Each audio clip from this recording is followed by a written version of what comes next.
Good evening everybody, welcome to Apex Racing TV for the final round of the regular season in the iRacing MSA British Sim Racers Touring Car Championship. Hello everybody, I'm Andrew Woodhouse alongside Adam Bath and Alex Simpson as usual, and Adam, I'll bring you in first. This is going to be round 100 of the season and it's going to be the final meeting before we find out who's going to be contesting the championship.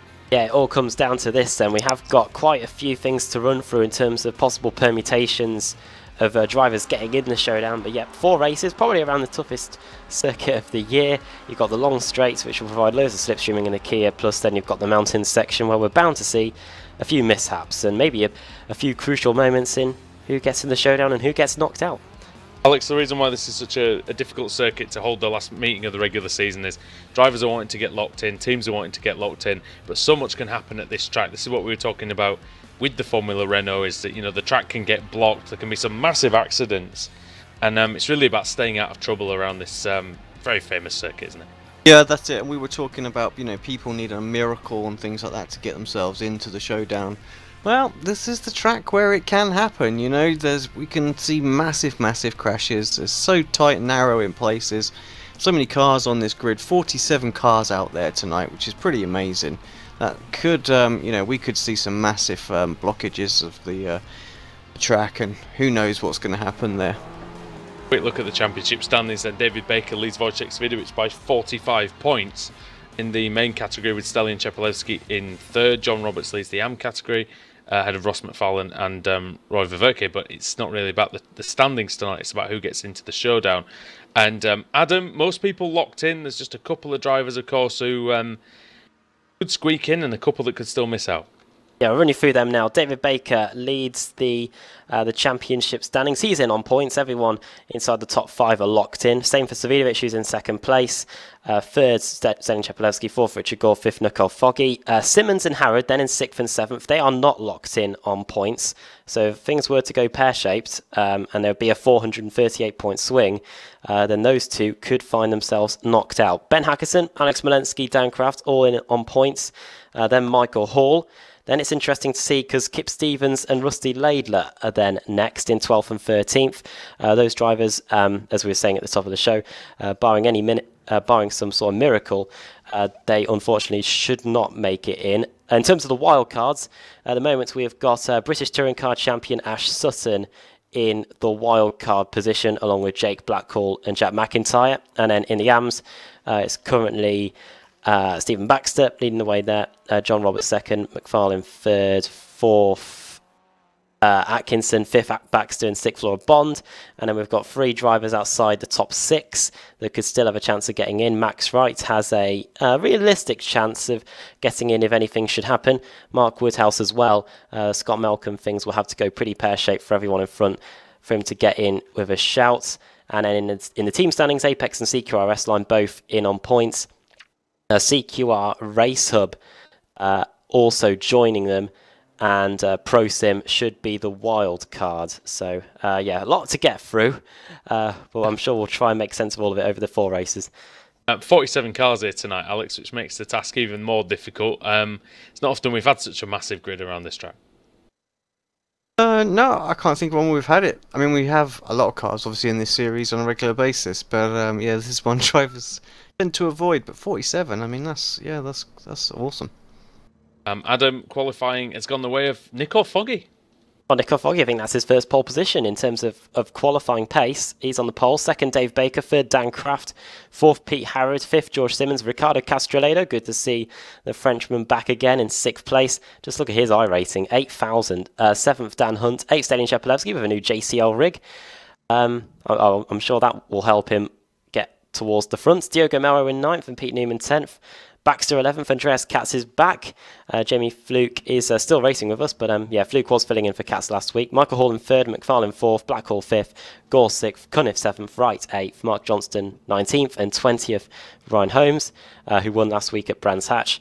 21st for Mark Woodhouse, 22nd Adam McNally, 23rd Maciej Sakovic, 24th is iRacing World Championship driver Jamie Fluke, 25th Scott Malcolm, 26th Andrew Whitehead, 27th Laura Murray, 28th Laura Bond, 29th Kip Stevens trying to get into the showdown, 30th Stuart Atkinson, then it's John Roberts in 31st, Martin Front in 32nd, Nathan Davis bolstering Apex's lineup in 33rd, Jamie Ayres 34th, Alex Walensky 35th, Josh Thompson 36th, Lee Deemer 37th, Sven Gatzel's 37th, Lee Deemer 38th, Rusty Laidler trying his best to get in the showdown, but he's starting 39th with his teammate Paul Smith in 40th. Then it's Ash Sutton, the new British Touring Car champion in 41st.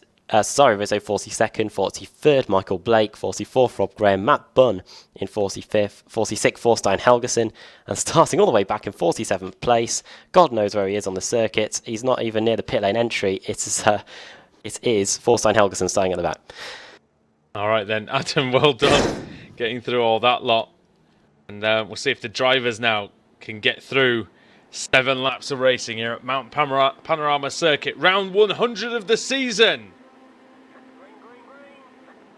Awful start. Foggy hasn't got off the line. Foggy's not away, and will the drivers at the back know this? Foggy's away now.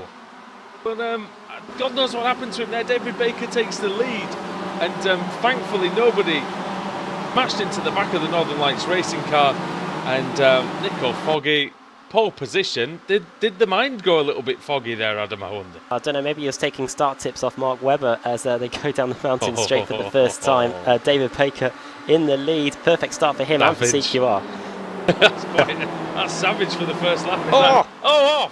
And It's that's Castrolado. It's all right. Still going. He missed the wall, Alex, just. Yeah, no problems as far as I can see.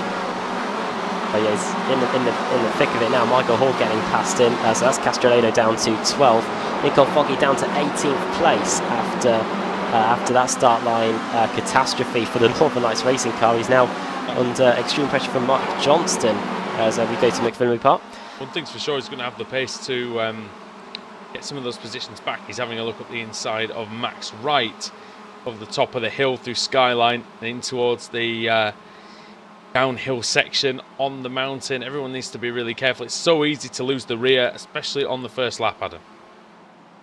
Overcast conditions, no surprises there in terms of BSRTC. 18 degrees air temperature, 18 degrees track temperature as we go into the elbow for the first time. Another place where we see cars constantly hit the wall on the exit. The Kia does love to understeer. And now we head down the Conrod Straight where we're going to start to see the slipstreaming come into effect.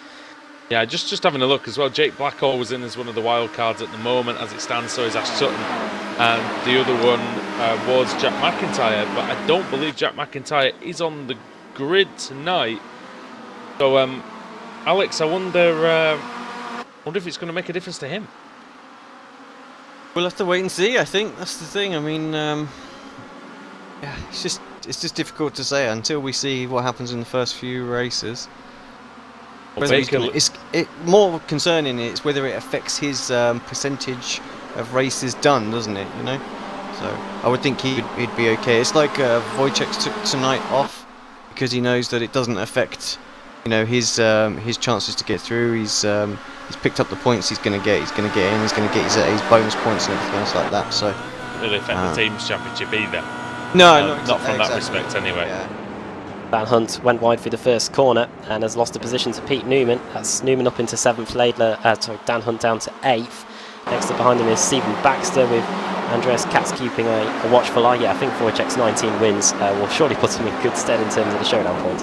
No one's nowhere near that amount of wins for this season. Oh yeah, he's 30 points clear on the podium credits. With 91, Stelian Chepelewski takes a brush with the wall on the outside. Just behind George Simmons in McFarlane as well took a right old chunk of the wall. Seems like he's okay, but he hits it hard. And this is the case around here, isn't it, Alex? The driver's just having to really push it, and I can hear some contact with the wall as well. I'm not sure who that was, but just hear these little nicks every now and again, can't you, around this track, Adam? Yeah, you can. Newman, I think, came close. That's Dave why he's Baker under pressure from Dan Hunt. Dave Baker very close as well on the exit of Forest Elbow. Very close to the wall for Baker. But he's gained a nice advantage of Daniel Craft, actually, nearly 3/4 of a second. Is his lead. Third is Pete Harrod, but maybe not for long. It's George Simmons flying through in the boosted motorsport car into the chase. Oh, that's close. Harrod very brave. Braving it round the outside, and Simmons having to say, nope, not this time.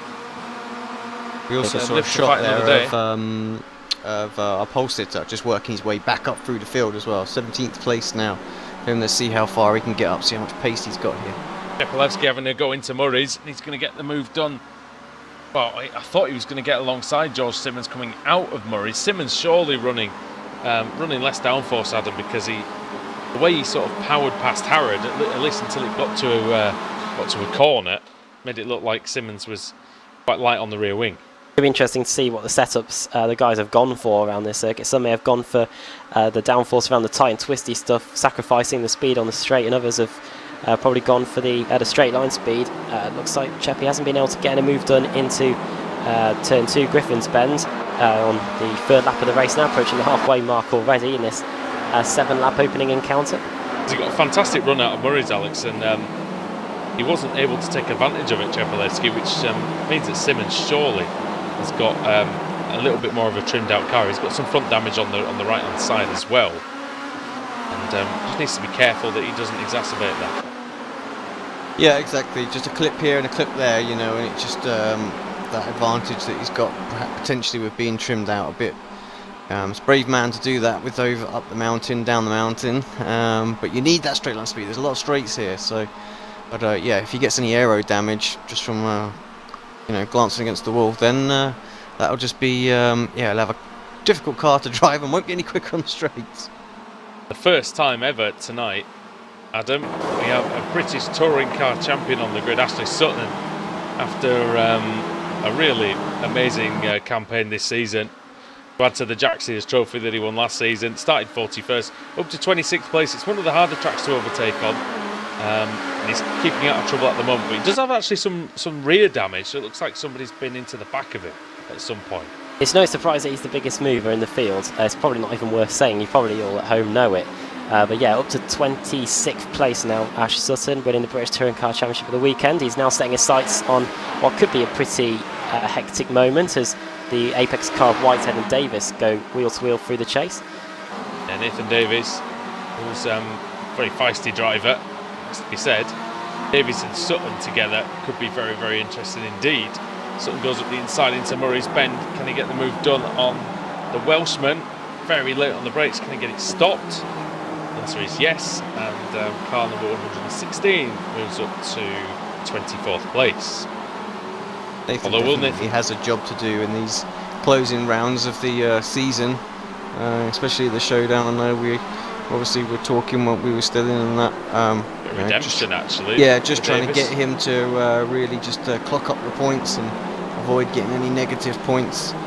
It's going to have a big deciding factor in the showdown with which team's going to come away with the prize. I think a bit of focus could do wonders for Nathan Davis, because he is a quick driver. He has won races in the series before, and starting into the wall.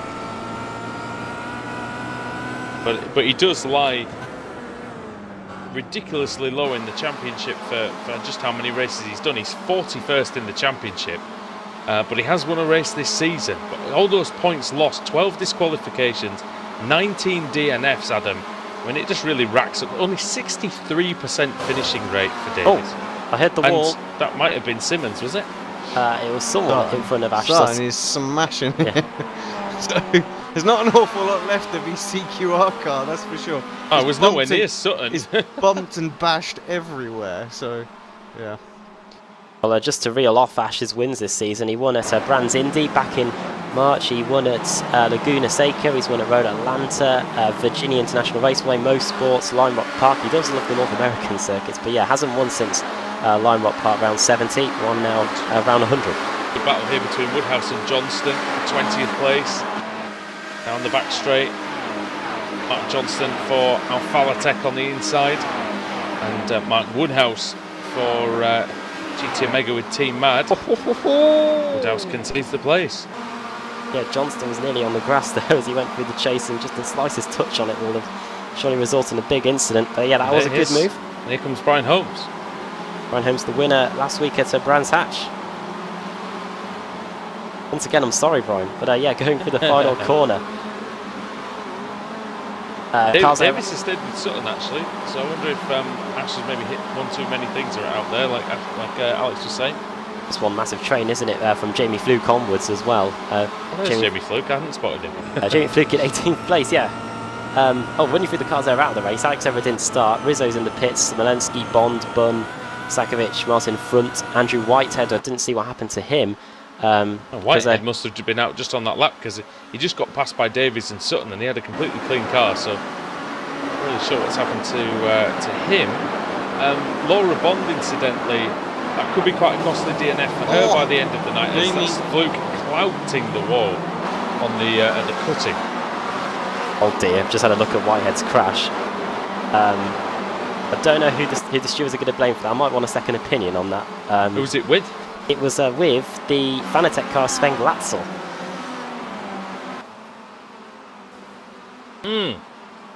Fluke hard into the wall again, and I think he's got damage. He got damage off that first one. I think he's just trying to struggle with the car I think now. It's going to be it for Jim Fluke. He's not going to be able to continue, surely. Into the wall he goes. One too many hits. Oh dear. That'll be a did not finish. We've seen the Northern Irishman. We've seen that before. Drivers facing the hill they've just crashed down. If he can get back going again, though, he may be able to get to the end before the game disqualifies him. So, right, Michael Hall versus Ricardo Castrolado. CQRS line versus Pro Sim. This is over 11th and 12th place.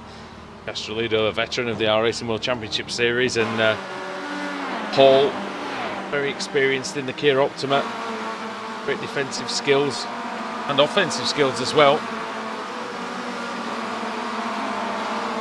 Hall has taken 2 wins this season.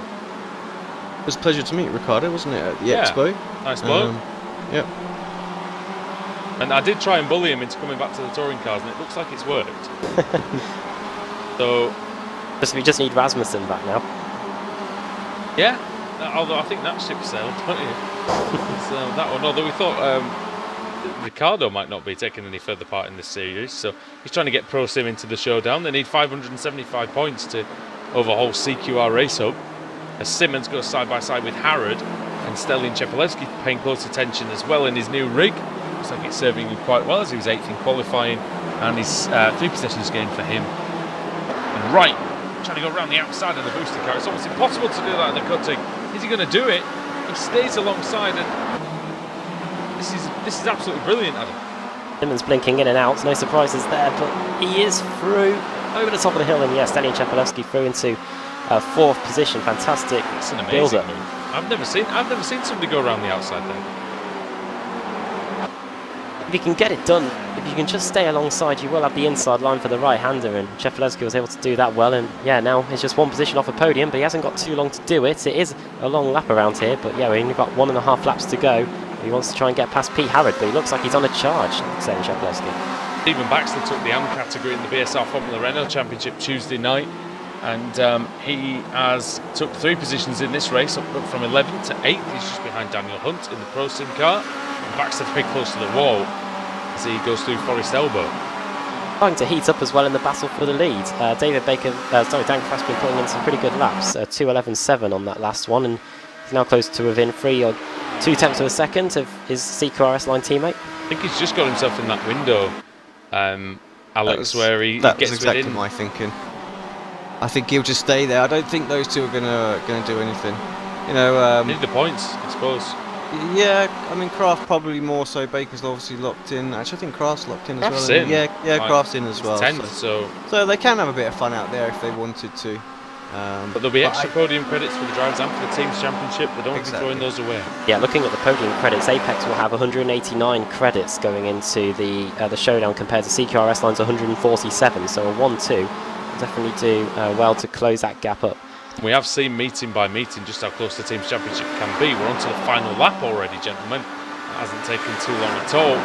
And we've got battles going on all the way through the field here in the British Sim Racers Touring Car Championship. Thanks for joining us here on Apex Racing TV on Thursday evening. Absolute pleasure to bring you all the action from the final meeting of the regular season. It's been a long regular season, Alex. It started back in March at Phillip Island, and it finishes here in October, but we're not done after tonight. No, sir.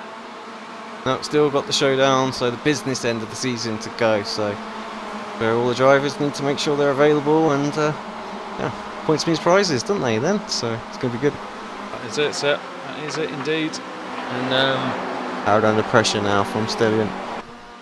Didn't take long, did it? And it's a CQR S-Line Race Hub podium at the moment, but for how much longer? Chepelewski's lap time last time around 2:12.8. That was a tenth of a second quicker than Howard, and he's almost going to hit him as we go through the S's. Howard making a mockery of the sort of perceived notion of a B team in CQR, isn't it? Because Howard, for the second half of the season, Adams, has been absolutely outstanding. The blinder, hasn't he? I think he's picked up a few wins as well for the Race Hub team. I'll double check that stat for you. But yeah, we head down the Conrod Straight. 2 wins, in fact, at Le Mans and at Lime Rock. So fantastic job for the Race Hub team. Him and Paul Smith and Laidler all getting the wins. See if he can get this position here. Well, we're on the lap. We're on the 7th lap. And the season 7 champion David Baker has only got 3 corners to go before he takes his 7th win of the 2017 BSRTC season. David Baker started second, benefited from the bad start by Foggy. He hasn't looked back, and coming through to take the victory for CQR S-Line is David Baker. He wins at Bathurst. 1-2 for CQR, and it's going to be Pete Harrod that is able to hold back Stelian Chepelewski and get that final spot on the podium. Very close driving in the top 10 there. Everybody coming across within 10 seconds of the race winner, and it's still going on further down the field, Alex. Yeah, I'm just seeing them all coming through now. It's hard to sort of focus on any kind of battles. I'm just dipping down. They're all coming through. Paul Smith's getting 11 positions. That'll put him nicely into contention for the reverse grid. Of course, he's kind of missed the Bathurst, is Paul Smith, Adam, and he's won here a couple of times before. Made sure we didn't forget it, did he? In fact, I remember him winning a few seasons ago more than the fact that he's won 2 races this season. Yeah. Paul Smith. But yeah, 28th place, that puts him in pretty good contention for the reverse grid. 28 seems to be a pretty regular number that we seem to get on the wheel, so who knows, he might find himself towards the front. We're just waiting for the last few stragglers to come across the line. I think he would have been a showdown competitor if he'd have done all the races, Paul Smith, but 32nd overall in the championship, despite only doing 75 rounds. I think that is a pretty good showing this season. He's won at Barber Motorsports Park, and he took a victory also at the Nordschleife. And that is no mean feat. Through the final corner come Michael Blake. He wins Blake. at all the hard tracks, doesn't he? Barber, Nordschleife, Bathurst. The Yorkshire Grit coming through. Yeah, that's it. They build them tough round our end, round our neck of the woods, that's for sure. Just waiting on a few cars. Oh, look actually. at the state of Fluke's car, just jumped on board. Oh dear. He's got it to the end. I mean, Well, all credit to him. The points aren't going to count because there's 3 drivers ahead of him, but he's still got it finished. well, a bit of pride, and John Roberts for his own championship, but it also means he's eligible for reverse grid pole, Adam, as well. Yeah, well, John Roberts has crashed. He's just behind them. I don't know. Oh dear. Still on his final lap, John Roberts, isn't he? I was just about to ask if we could go and have a look at what happened to his team, Andrew Whitehead, because it was a bit of a controversial crash. But yeah, John Roberts crashing on his way to the line. He's still got to get there, and he should get 37th place because Rob Graham wasn't able to. Oh no, Rob Graham's just coming across the line now, so Roberts should get to 38th place. Alex, you can tell it's bad when leaders almost overtake you when they're doing their cool down lap. Yeah, exactly. You know that your car's absolutely knackered. And in fact, he's just going to bring it into the pits, which I think is the quite a smart idea. Finishes on the lead lap, John Roberts, and takes 38th place. Over to you, Adam. Okay, so it's only through the finishing order then. I'm just double checking a stat for you to read out while I'm doing the race results. David Baker wins. All of his wins, bar 1 this season, have been in race 1. And that was when he won 2 races at the opening race meeting of the season at Phillip Island. So he is the king of the race 1s, you could say. Or, well, second to Wojciech Swidovic, who has who's been in impeccable form in race ones. And three victories in Australia as well, to boot. He loves it down under, yeah. Dan Craft finishing second to make it a CQR S-Line 1-2. B. Howard finishing in third to make it a CQR team 1-2-3. Stallion Chepelevsky fourth, fifth for George Simmons, sixth for Diogo Melro, making it two CQR S-Line cars inside the three CQR S-Line cars inside the top six. Then Dan Hunt in seventh, Stephen Baxter eighth, Katz ninth, and Pete Newman rounding out the top 10. Ricardo Castrolado finishing in 11th place. Not bad after a few weeks out of the series. Jake Blackhall in 12th, keeping his showdown mission well on course. 13th for Nicole Foggy, the pole sitter. What a shame that was. Richard Gore 14th, Michael Hall 15th, Colin Cunniff in 16th, Mark Johnston 17th, 18th for Ross McFarlane. 19th for Max Wright and 20th for Mark Woodhouse. Brian Holmes finishing in 21st place ahead of Ash Sutton, who finished in 22nd, started 41st and gained 19 positions. 23rd for Sven Glatzel, 24th for Adam McNally, 25th for Josh Thompson, Nathan Davis in 26th. Then it's the two teammates that fought their way through the field together, Rusty Laidler and Paul Smith, 27th and 28th respectively. Then Scott Malcolm in 29th and Law Murray in 30th.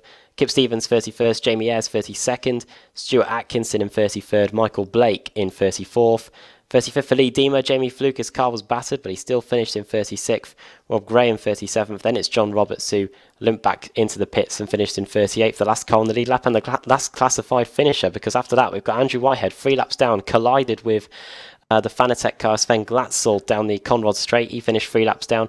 Martin Front 4 laps down along with Thorstein Helgeson. Alex Smolensky also 4 laps down. I think he did finish, but he was in the pits for some time.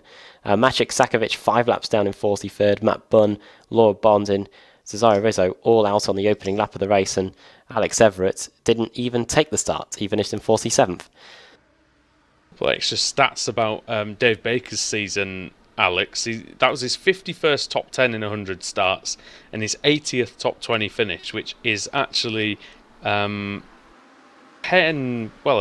more than his nearest competitor. So it really does show the consistency, and it shows that he doesn't tend to have bad races, really. No, sorry, I'm a bit distracted there, Andrew. I was looking for this replay for Whitehead, for Adam, which I did manage to find and bring up on screen. That was just showing that. But you're right, I mean, consistency, super important, and yeah, have a good mean. Yes. Indeed. Sorry, I was trying to find something. It's all right. I was way off. You threw that to me, and I was oblivious trying to find this replay. Sorry. I'll tell you what, Adam, you can answer the question if you like. What's the question? Never mind. I quit. I'm gone. No. Did you find it in the end? Yeah, I just watched it. What happened?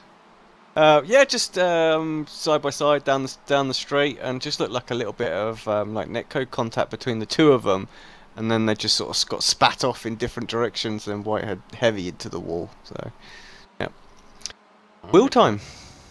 It is indeed time for the reverse grid wheel, the wheel of fortune, and well, who's it going to be? Who's fortune going to favour in this first drawing of the evening? Mr. Simpson, over to you.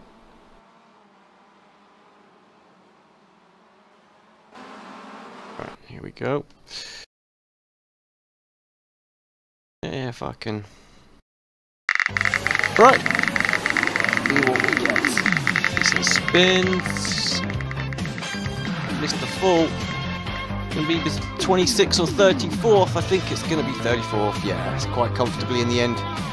That's Michael Blake on the pole then. Stuart Atkinson second for Booster, Jamie Ayres third, Kip Stevens fourth. What could that do in terms of his pursuit to get in the showdown? And starting in 5th place will be Lorne Murray. Well, as much as I hate to say it, I think he's out already after that first race.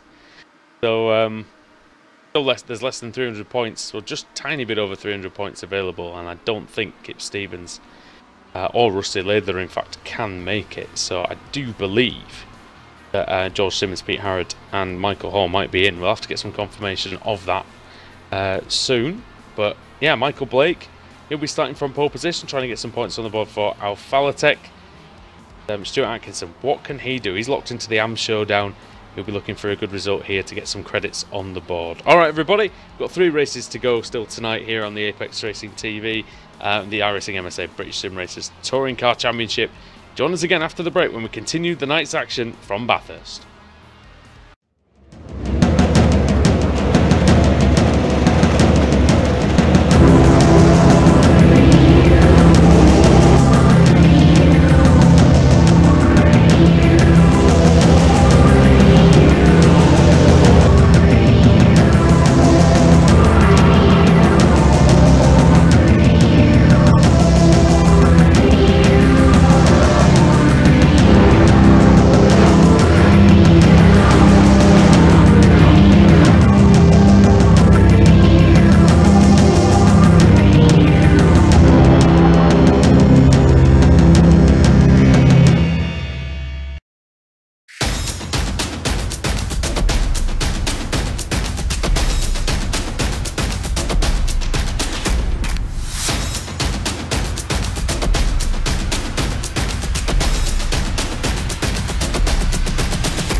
Simulated racing can be awesome, but it can also be kind of a free-for-all. Interestingly, auto racing faced the same problem in its earlier days. Whether it was on the back roads, the beaches, or the city streets, the racing was fun. But there was always a certain level of chaos and danger, until some folks came along and put some order to all of this. Stuff like official racetracks, regulations about weight and equipment, and enforcement of standards. That's what gave us high-speed excitement, fast-paced action and photo finishes. That's when racing became racing. The guys over at iRacing.com have made the same transformation in the world of sim racing. Sure, they've got the most accurate tracks and realistic cars out there, but that's just the start. See, iRacing analyzes the performance and results of each driver in every race, so you can be sure you're always placed in races where the competition will be tight, and that those reckless drivers who ruin it for us all are kept in the pits. Not to mention that with over 45,000 active members already in their vast community, you can find races day and night, so you can always get in on the action. You can even join a league of your favorite series. And since updates are always automatic, you don't have to worry about software and can focus on the track. Zip up your fire suit and check out iRacing.com.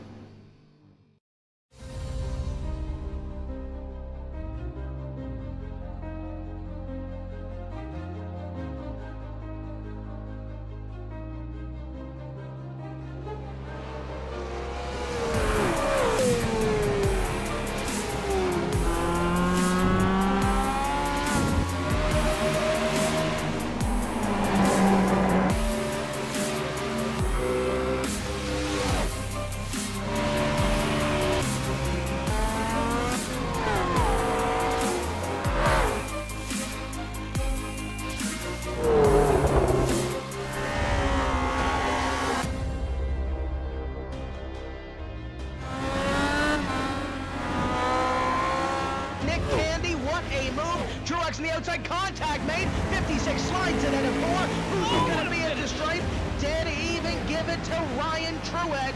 Truex is your winner over Tandy.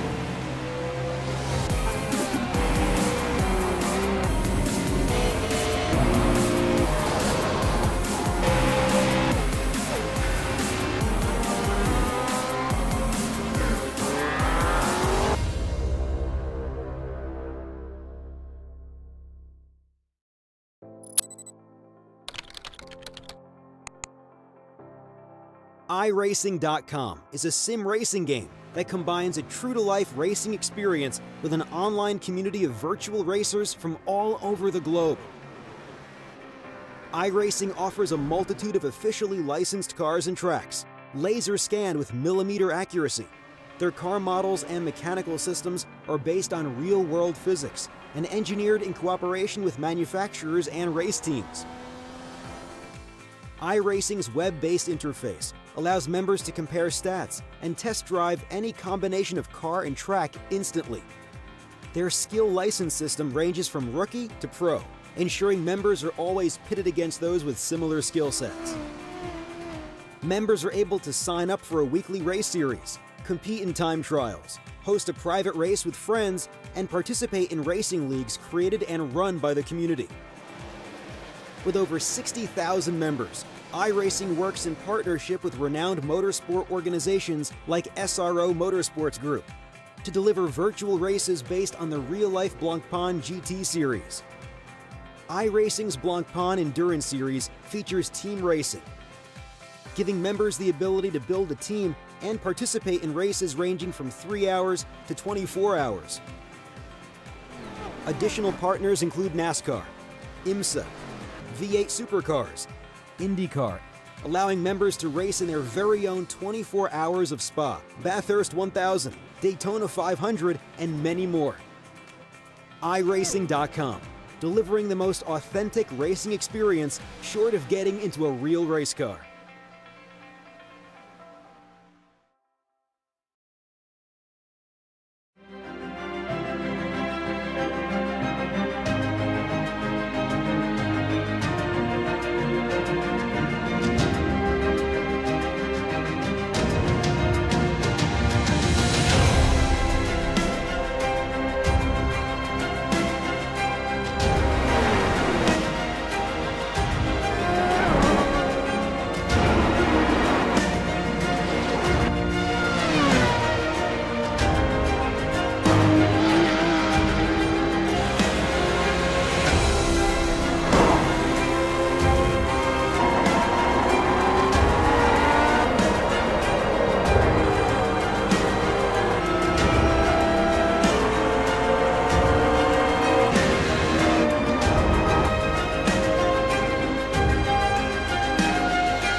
Welcome back to Apex Racing TV. Welcome back to the Mount Panorama circuits here in Bathurst, Australia, New South Wales.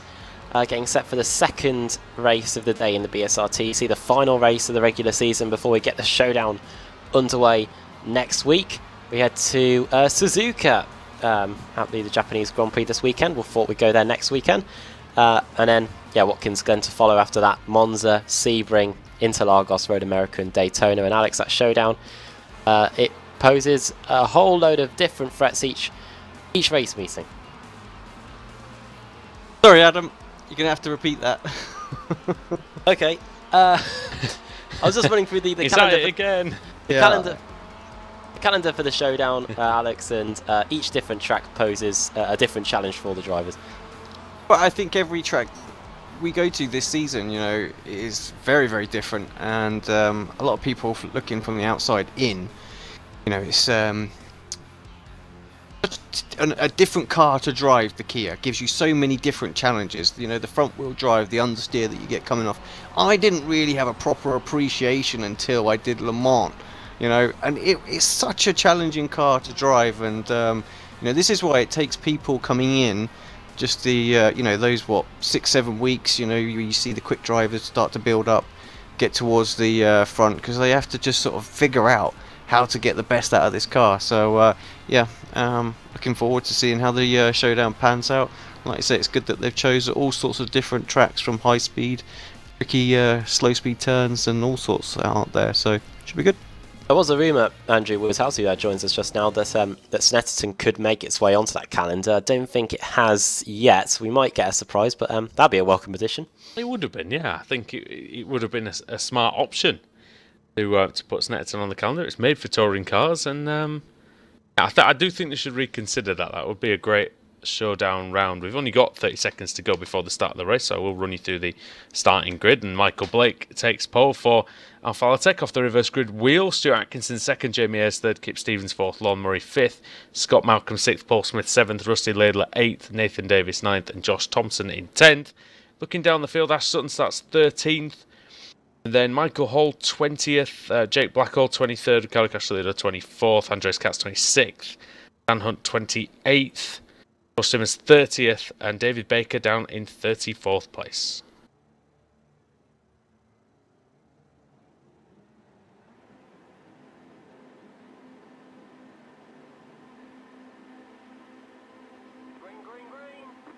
Here we go then. Round 101 underway. Good start by Blake. Very good start by Jamie Ayres from the second row. He's already got past Stuart Atkinson. Blake slides the car. He gets a poor exit. Might allow Jamie Ayres a chance at him going up the hill. This car's all kicking off at the background. But yeah, here we go. Down the mountain straight for the first time. Then it's going to be a drag race. And it looks like it might be Jamie Ayres just might edge it out. Ayres with the Welsh flag atop the Team Ads car. And now we're going into turn 2, Griffin's Bend. Let's see if it works. Round the outside he goes, and he has the grip and he has the confidence to take the lead. I wonder if Paul Smith's been made a purchase order at SDK Gaming, because that's a 2-position start. 2 positions gained at the start for him. And he's definitely in with a shot, Alex, as they go through the cutting for the first time. Well, I can tell you he hasn't. I know who has. But we won't say. That was a cheap plug. Yeah, thanks for that. No, I appreciate it. And yeah, honestly, guys, you should go check that out. It makes does wonderful starts in the Kia. So, but yeah, no, good start, and all the more credit because it was done, you know, through pure talent. So 2 places not easy to do. Oh, Stevens crashing down the hill as he saved it. Wow, keeps it out of the wall somehow. Oh, I tell you what, Scott Malcolm does it.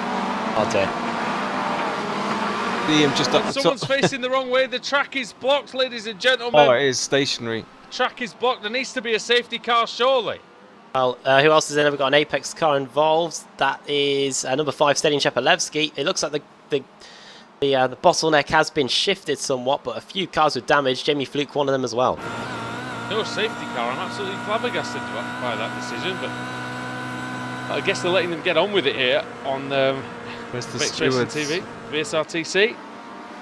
They're all in the car at the front and the reverse grid out the way of it. They didn't see it. Jamie Ayres will be happy with this though. he's got a lead of a second over Michael Blake. Paul Smith is up to 4th. He's just overtaken the Lorne Murray car, or the Automet car that's driven by Lorne Murray as they go for the final corner. And there's a wheels wheel behind between Kip Stevens, who somehow survived that major scare going down the hill, and Nathan Davis, who somehow survived as well. Stevens versus Davis. That was a brilliant save by Stevens, Alex. I mean, I don't know how he missed the wall there, to be fair. Unfortunately, we just missed it on the stream. I was frantically flicking through trying to grab it, but by the time I did, the second blockage was coming, and that was the more important one. So, yeah, I'll take your word for it. Sutton at the inside of Davis. He's out of control. He hits Davis. He's got far too late on the brakes. Couldn't control the Kia Optima and into the Welshman. But Sutton going through regardless, and that is 6th position for the CQR driver. Nathan kind of needs to do what he did in the last race, didn't he? You know, just needs to follow him now at this point, and stick with him, see if he can get dragged up towards the front. He was keeping up with him to a point. Smith trying to get past Atkinson. It's important if we do root for Paul here on Apex Racing TV, if you haven't noticed, because he is a colleague of ours, past and present. And yeah, Adam, it's important for Paul, if he wants a good result here, to get past Atkinson now, because Sutton is lurking, as is Davis, as is Thompson, Laidler, some quick drivers there. Yeah, you can see he's already trying to get it done as we go into Forest Elbow. Look at the inside, and the car's snaking about underneath him as they go through Forest Elbow. And you can see the gap already starting to be made between them. Paul Smith obviously has got a good setup underneath him, driving for the CQR Race Hub team, and he wants to utilise it now and see what the top speed is. As he tries to get the overtake done on Stuart Atkinson. Very high speeds, Alex, down the chase. And Smith on the inside takes that position. Atkinson barely hanging on to it. Nice job, Thompson and Stevens side by side. Oh, Thompson! Not time. Lost Thompson. Well, he ended the Brands Hatch meeting of the Formula Renault in the wall, which was appropriate, and he was in the wall there. I didn't see quite what happened. He was side by side with Stevens, and Stevens did not give him a lot of space, it has to be said. I think he cut across him. I think he cut across him a bit there, Adam. Once you get sideways in these things, there's no way of saving them, even with the front-wheel drive. Yeah, that's what happens. And Thompson, yeah, he's not going to be too happy with that one. Paul Smith, by the way, did get 3rd place. Sutton now trying to get past Atkinson as we go over the top of the hill at the start of lap 3. Is this going to be 4th position? It is. Sutton poking his nose out down the straight, and he goes up the inside into turn 2. Griffin's Bend, that one, sorry. Oh, did it meet Brian Holmes? Yeah, I think it is. I'll just double check. We'll get the track. And oh yeah, Holmes. There's a big gaggle there actually. Stevens, Laidler, McNally, Holmes, Hall, Woodhouse. There's a lot of guys in there. Griffin's Bend is turn 2. Cutting turns 3 and 4, and then we've got Quarry, which is this right-hander where this crazy pack is going through now. Brian Holmes wheel to wheel with a Team Mad car. Oh, Sutton into the wall. Oh, I wonder if has that damaged the rear suspension? Hard to just tell. Damaged the front of the car. I think it has. He's nearly running into Paul Smith. Then he ran into the inside wall again as Jamie Ayres goes very deep through the S's. This is allowing Paul Smith to close in even more. And yeah, Michael Blake closing on Ayres as well. Michael Blake up in 2nd position. The angry CQR car of Sutton and the race hub car of Paul Smith behind. Cars out of the race. Andrew Whitehead for the 2nd race in a row. Jamie Fluke, Damage, Diogo Melro as well, and Max Wright. What's Paul Smith going to do? Is he going to allow Ash through? Well, Ash does need to get the I don't think the podium credits count if you're a wild card, but it looks like Paul Smith letting the champion through. Points aren't important for Sutton. I think just being at the races is. I think he needs to complete all the races tonight in order to get into the showdown. Paul Smith is not in the showdown, but Race Hub are hoping to get in as the 3rd team, Alex, which means, of course, all those podium credits that they've accumulated over the season, they will then count, and Pro Sims will not. Yeah, indeed, Crooks. So Ash up into 2nd. From Smith. What's the rule? Does he need to finish all the races, or does he just need to attend? I'm not sure. He needs to attend all 4 races. I just believe. Attend. Okay, so he can go out there and have as much fun as he wants to. I believe it's just taking the start 4 times will do enough to get him in on the percentage rule. I could well be wrong on that, but what I'm aware of, as I can see Daniel Hunt taking to the grass at the exit of Hell Corner. Looking at McNally and Stevens here as well, side by side. Oh yeah, this is a place in 9th. McNally looking up the inside, usually a regular in the Porsche Cup. Oh, who's that on the inside hitting?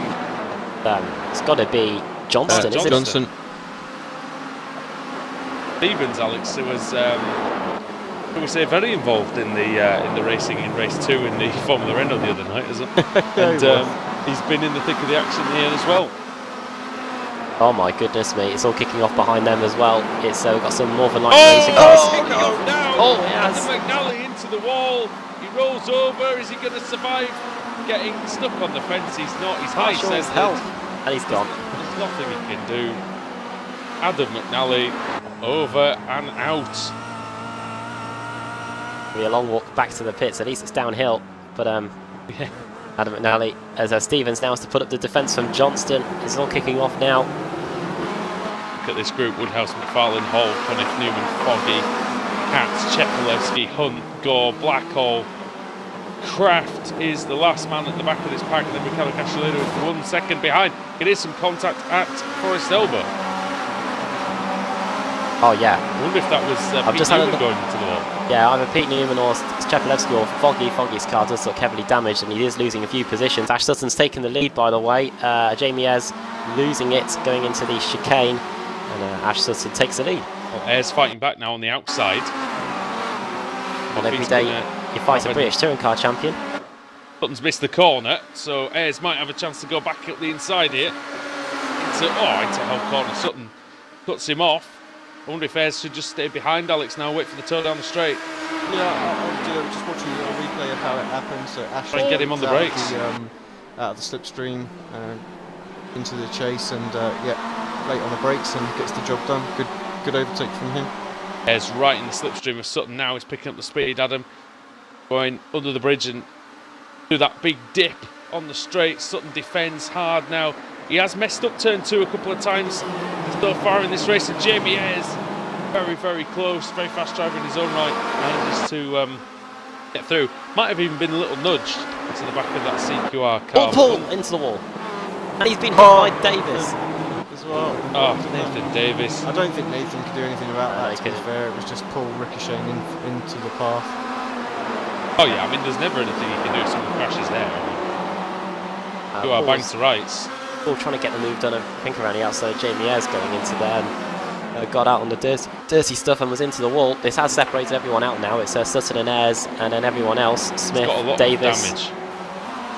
It's got a lot of front damage, Adam, and Davis is trying to go around the outside into the mountain section. Davis going in very, very hot. It's a brilliant move around the outside. It's a scary part of the racetrack to attempt any passing, and Nathan Davis passing it like David Beckham out there. Managed to bend it like Beckham around the outside of Paul Smith there. He bent Paul Smith's car a little bit as well, but there's nothing that he could do about that. That was all on the auctionman, I'm afraid. Yeah, he's going to come under pressure, I think, as Paul now, unfortunately, seems to be struggling a little bit more than the others out there. Here comes Atkinson. Yeah, his aero's going to be really compromised now that he's got that damage on the front right of his Kia Optima. Defends the inside somewhat late. Almost misses the chicane, just about defends it. Round the outside goes Blake. Blake's going to have the inside for Murray's Bend, I think. Got the overlap. Here comes the Alphalatech car up the inside. Oh, he hits the curb hard. He nearly hits Smith. Smith gets the cutback. Here comes Stuart Atkinson. It could be 3 wide down the main straight. But Smith has the advantage once more. Smith all over the place in the braking. Oh, and Rusty Laidler's in there as well. In fact, Laidler's going to take Murray and go up to 7th place, and Smith goes wide, and Laidler manages to get through. We were on board with Murray there, and you could see he just lifted out of it ridiculously early. He just really wasn't sure what was going on. Didn't want to get involved in anything. So sensible, but he lost that place to Laidler. The right thing to do, though, mate. I think sometimes at this track at least. Good battle between Hall and Cunniff. Oh, yeah. It's over position 13. Also, the battle for 17th is very good as well. They're wheel to wheel through the cutting. This might not end well. No. Hunt and Foggy and Richard Gore and Andreas Katz all involved. But let's be honest, it probably won't. As it's reeling off those names, all very fast drivers, very aggressive drivers as well. Oh, onto the curb goes Hunt. Tries to wrestle with the back end of that Kia down the hill. It's so difficult not to run into anybody. Just because, Alex, your brakes feel absolutely useless because the hill's so steep. Well, yeah, that's it. And the rear of this car gets a little bit, you know, unsettled, doesn't it, under the braking. So on board with Foggy, he's got a good exit here. And onto Conrad. Surely he's got to get Newman here. Newman, of course, does have a little bit slipstream from Cheppy ahead, but quite a way up. Got a bit of damage as Newman as well. Here he That comes. must be helping. What's Cunniff's got damage on the front, Newman's got damage on the rear. I wonder if those two are connected. As and Paul Smith side by side. Oh, crash! Oh, I hear it. It's Ross McFarlane. He's disqualified. And Paul Smith and Mark Johnson have to take to the grass in avoidance. Ross McFarlane, I think, towed it. I don't think he was disqualified, so he towed straight away. Well, he was done for anyway, regardless. And, See that back on replay as we were watching the overtake that Foggy was doing at the time. I didn't see it either. Let's have a look then. It's Smith, it's Johnston, and it's McFarlane. McFarlane But if you're on the inside and you take the chase at that speed, it might not go well, and he goes into Paul Smith, and yeah, his car is done for. Justin leads by 1.6 seconds over Jamie Ayres, who's showing some good pace out there actually. 2:12.9 the last time round, Sutton at 2:12.3. Michael Blake is in fourth position. No, Paul. Oh dear, how did both of those guys He's in the survive wars, that? isn't he? He's just trying to survive this last lap. He must be on the limit. Of, He's not got a lot of car left, does he? I'll be more worried about the incident points as well, because what's he had? Oh, Behind. Oh yeah, Castellano. I know it's Dan Hunt.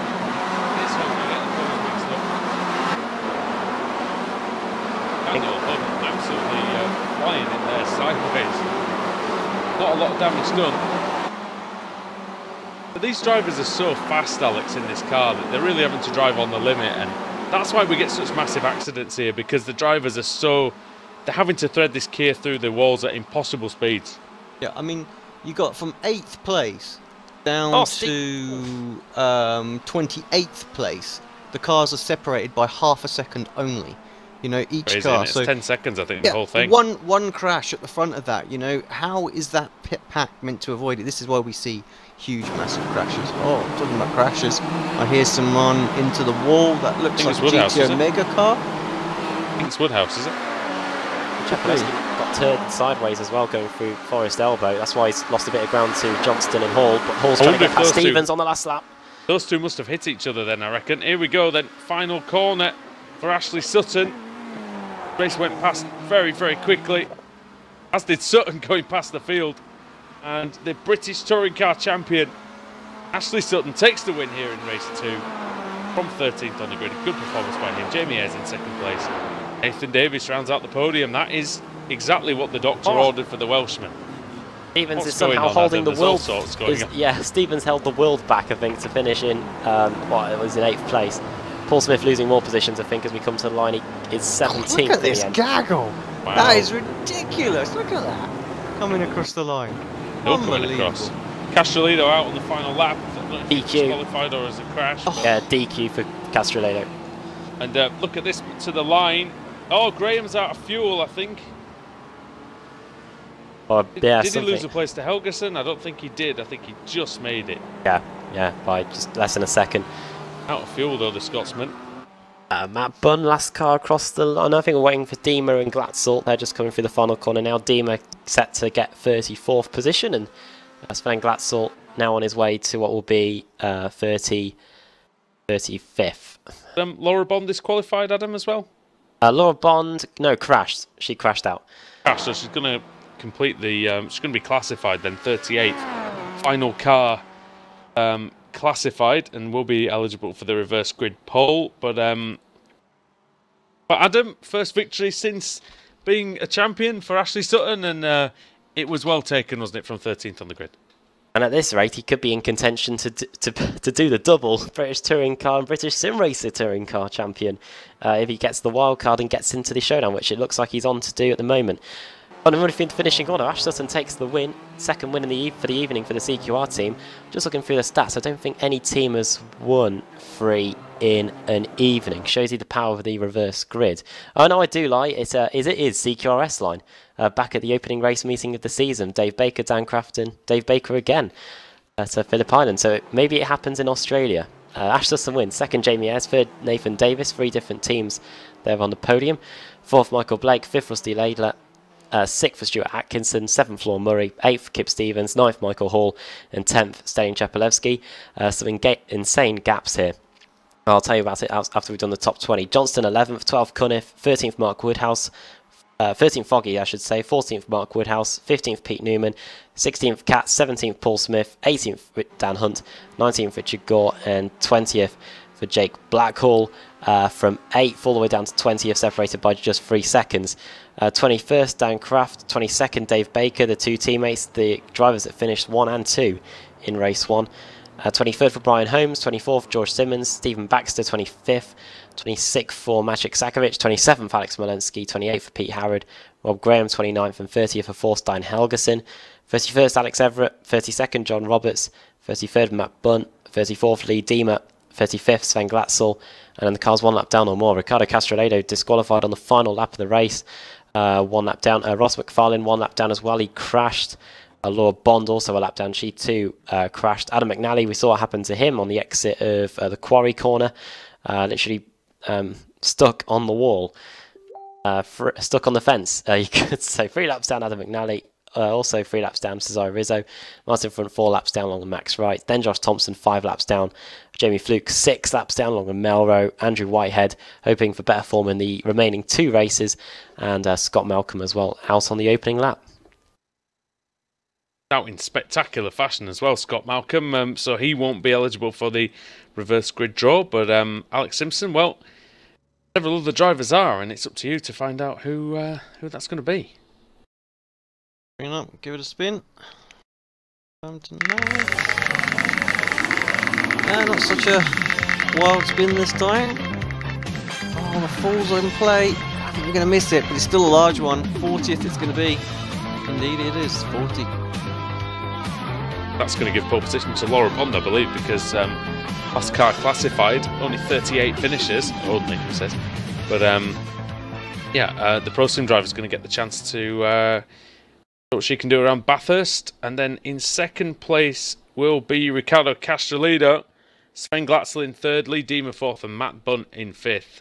Should be a cracking race 3 here at Bathurst, and I imagine something tells me that it's going to get a little warmer here as well. We'll be back after this break.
Simulated racing can be awesome, but it can also be kind of a free-for-all.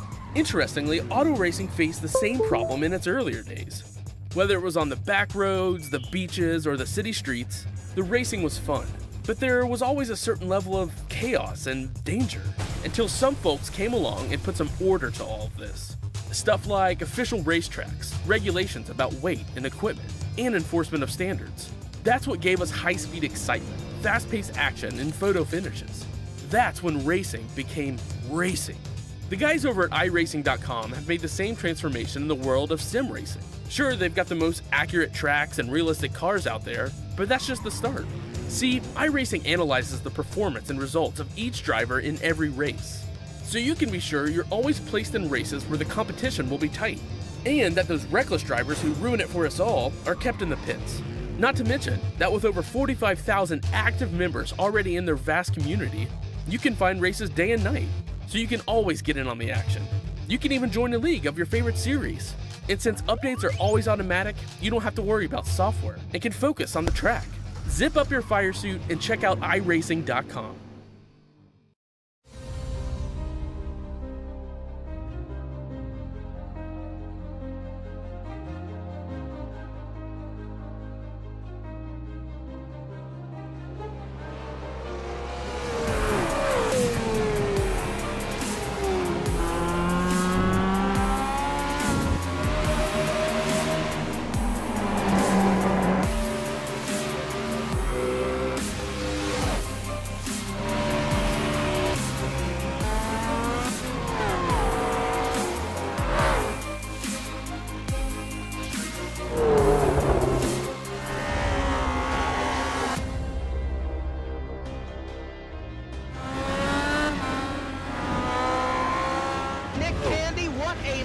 Truex in the outside, contact made. 56 slides in at 4.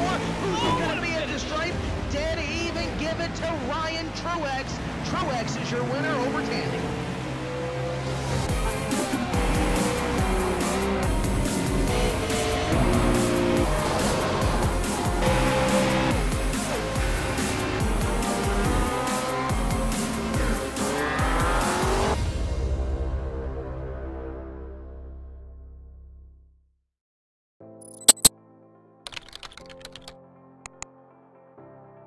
iRacing.com is a sim racing game that combines a true-to-life racing experience with an online community of virtual racers from all over the globe. iRacing offers a multitude of officially licensed cars and tracks, laser scanned with millimeter accuracy. Their car models and mechanical systems are based on real-world physics and engineered in cooperation with manufacturers and race teams. iRacing's web-based interface allows members to compare stats and test drive any combination of car and track instantly. Their skill license system ranges from rookie to pro, ensuring members are always pitted against those with similar skill sets. Members are able to sign up for a weekly race series, compete in time trials, host a private race with friends, and participate in racing leagues created and run by the community. With over 60,000 members, iRacing works in partnership with renowned motorsport organizations like SRO Motorsports Group to deliver virtual races based on the real-life Blancpain GT series. iRacing's Blancpain Endurance Series features team racing, giving members the ability to build a team and participate in races ranging from 3 hours to 24 hours. Additional partners include NASCAR, IMSA, V8 Supercars, IndyCar, allowing members to race in their very own 24 hours of Spa, Bathurst 1000, Daytona 500, and many more. iRacing.com, delivering the most authentic racing experience short of getting into a real race car.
Welcome back to the BSRTC on Apex Racing TV, race 3 of the evening from the Mount Panorama circuit in Australia.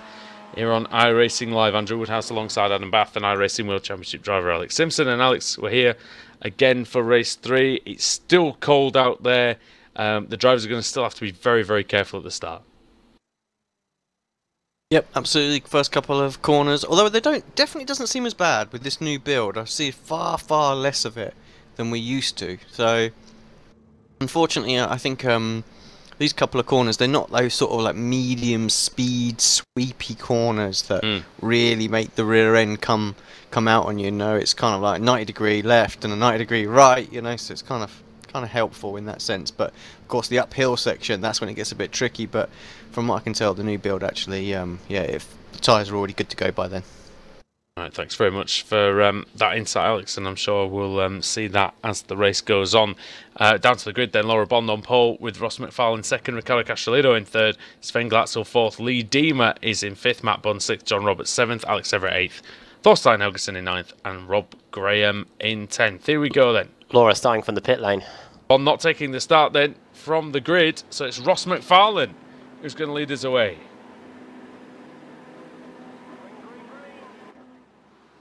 Green light is on, good start then by Ross McFarlane, Northern Lights Racing. I think there was a couple of cars starting from the pits, actually looks quite sparse at the front of the grid. Glatzel and Castrolido getting quite close together, as are Lee Diemer and Matt Bunn, but we are largely away without incident, it looks like. And Adam, what's going on there at the back of the field? Nothing much, everyone well behaved. It is pretty close though, as too wide in quite a few situations as we head down the mountain straight. Good start then from Ross McFarlane, and Alex, after he was flying through the air just about 20 minutes ago, be happy that he's away to a pretty good one here. Yeah, it was a nice little treat, wasn't it, actually, to get a decent reverse grid position and a couple of cars in front of him not taking to the start. So third place it was in the end with the pole position. Oh, it looks a bit busy further back. What's going on there? As we're up high in the blimp at the minute, but the blimp's only as high as the mountain. Great pictures from the iRacing blimp, though. Nevertheless, you see the car streaming over the top of the hill on the first lap, and you will see them start to plunge down the hill any moment now. Really threading the needle, Adam. Crash. Oh, crashed. It's Sakovic. Yeah, Sakovic, don't know how it started. It's very early on in the S's. Might have got a bit of help, I don't know. But yeah, off he goes. Oh dear, it was Jamie Flukes also out of the race as well. He got hit, Sakovic, by Dan Hunt. Not a good race meeting for Fluke, is it? That's 2 DNFs and yeah, one heavy hit. Rusty Laidler getting very, very out of shape coming down the hill. And green car, blue mirrors, must be Ash Sutton coming past. Oh, it looks like it was a tag from behind for Sakovic. Yeah, Dan Hunt. He was into the break-in, yeah, so just seen that on replay. Right then, through the chase and to complete the opening lap, it's close between Glatzel and McFarlane. This is for the lead. Glatzel up the inside in the Fanatec car, not yet. And looks like McFarlane got his braking point spot on there as they go through the final corner, but Glatzel could get a good run on the exit. Glatzel always is on the money in the reverse grid races. McFarlane not really defending the line at all there through into Hell Corner, and I think he botched that one quite badly, Alex, because he neither defended the line or went for the cutback really. No, nothing in the end really, and all he needs to do now is try and hold off Castrolido, who's yeah, going to see this as an opportunity to get a race win, I would think. I am always of the opinion, Adam, that if you do have to defend the line, you should defend it fully, because you know you've got. If you leave the door open, then there's no real point in moving over to the middle, even, is there? Well, there's a video of me somewhere on a Skip Barber Club UK and Ireland race somewhere on the internet that shows how not to defend, and I think it was something similar to what Ross McFarlane did there. I went on the internet and I found this. Yeah, please don't go and look at it. Thorstein Helgeson losing a few positions, I just noticed. He's in the thick of it. That's Daniel Kraft as well coming through. So Kraft started 18th. That's already into the top 10, I believe, for him. I'll be linking that video in the description later on. Don't worry, guys. There you go. Perfect. Oh, crash! I think somebody's gone into the wall. It's an Automet car. It's Graham, and it looks like the front right of the car does not want to do what it's supposed to do. And this is exactly the thing, Alex, when you get a damaged car going down the mountain, can be a recipe for absolute disaster. Yeah, he's got a gaggle of cars behind him now, hasn't he? So. And the first one is Kraft, and then it's Helgeson. And then it's, by the way, both England and Scotland have scored, by the way. Oh, thank God for that. So that yeah, exactly. Both ways, really. And but Rob Graham, well, he won't be thinking about Scotland at the moment. Oh, he was on the grass there. One of the Pro Sim cars, it's just in front of Richard Gord, Dan Hunt. Well, he was in the mix with Sakovic, now he's got Gord behind him. Backhaul in front, the local. Oh, and off goes Baxter. Oh, big one for Stephen Baxter. Oh, and Hunt's been 36. absolutely rogered by Andreas Katz. Yeah, Katz didn't see it, did he? He didn't check up at all. So that was He almost... hit the brakes, but there was nothing really. That was reminiscent of Rizzo coming in, wasn't it, Watkins? A little bit. I mean, Katz probably thought, in fairness, that Rizzo's out, the car would end up. Rizzo probably thought that the car would end up flying across the circuit and away from his path, but didn't really. Ben Glatzel leading the way. It's funny, Adam, he closed on Ross McFarlane very, very quickly. He got past him quickly. And now he can't break away. Interesting, isn't it? Now the slipstream's come into effect as we've now finally settled ourselves down, I think, at the front. These three pulling away, but in fourth place, Matt Bunn.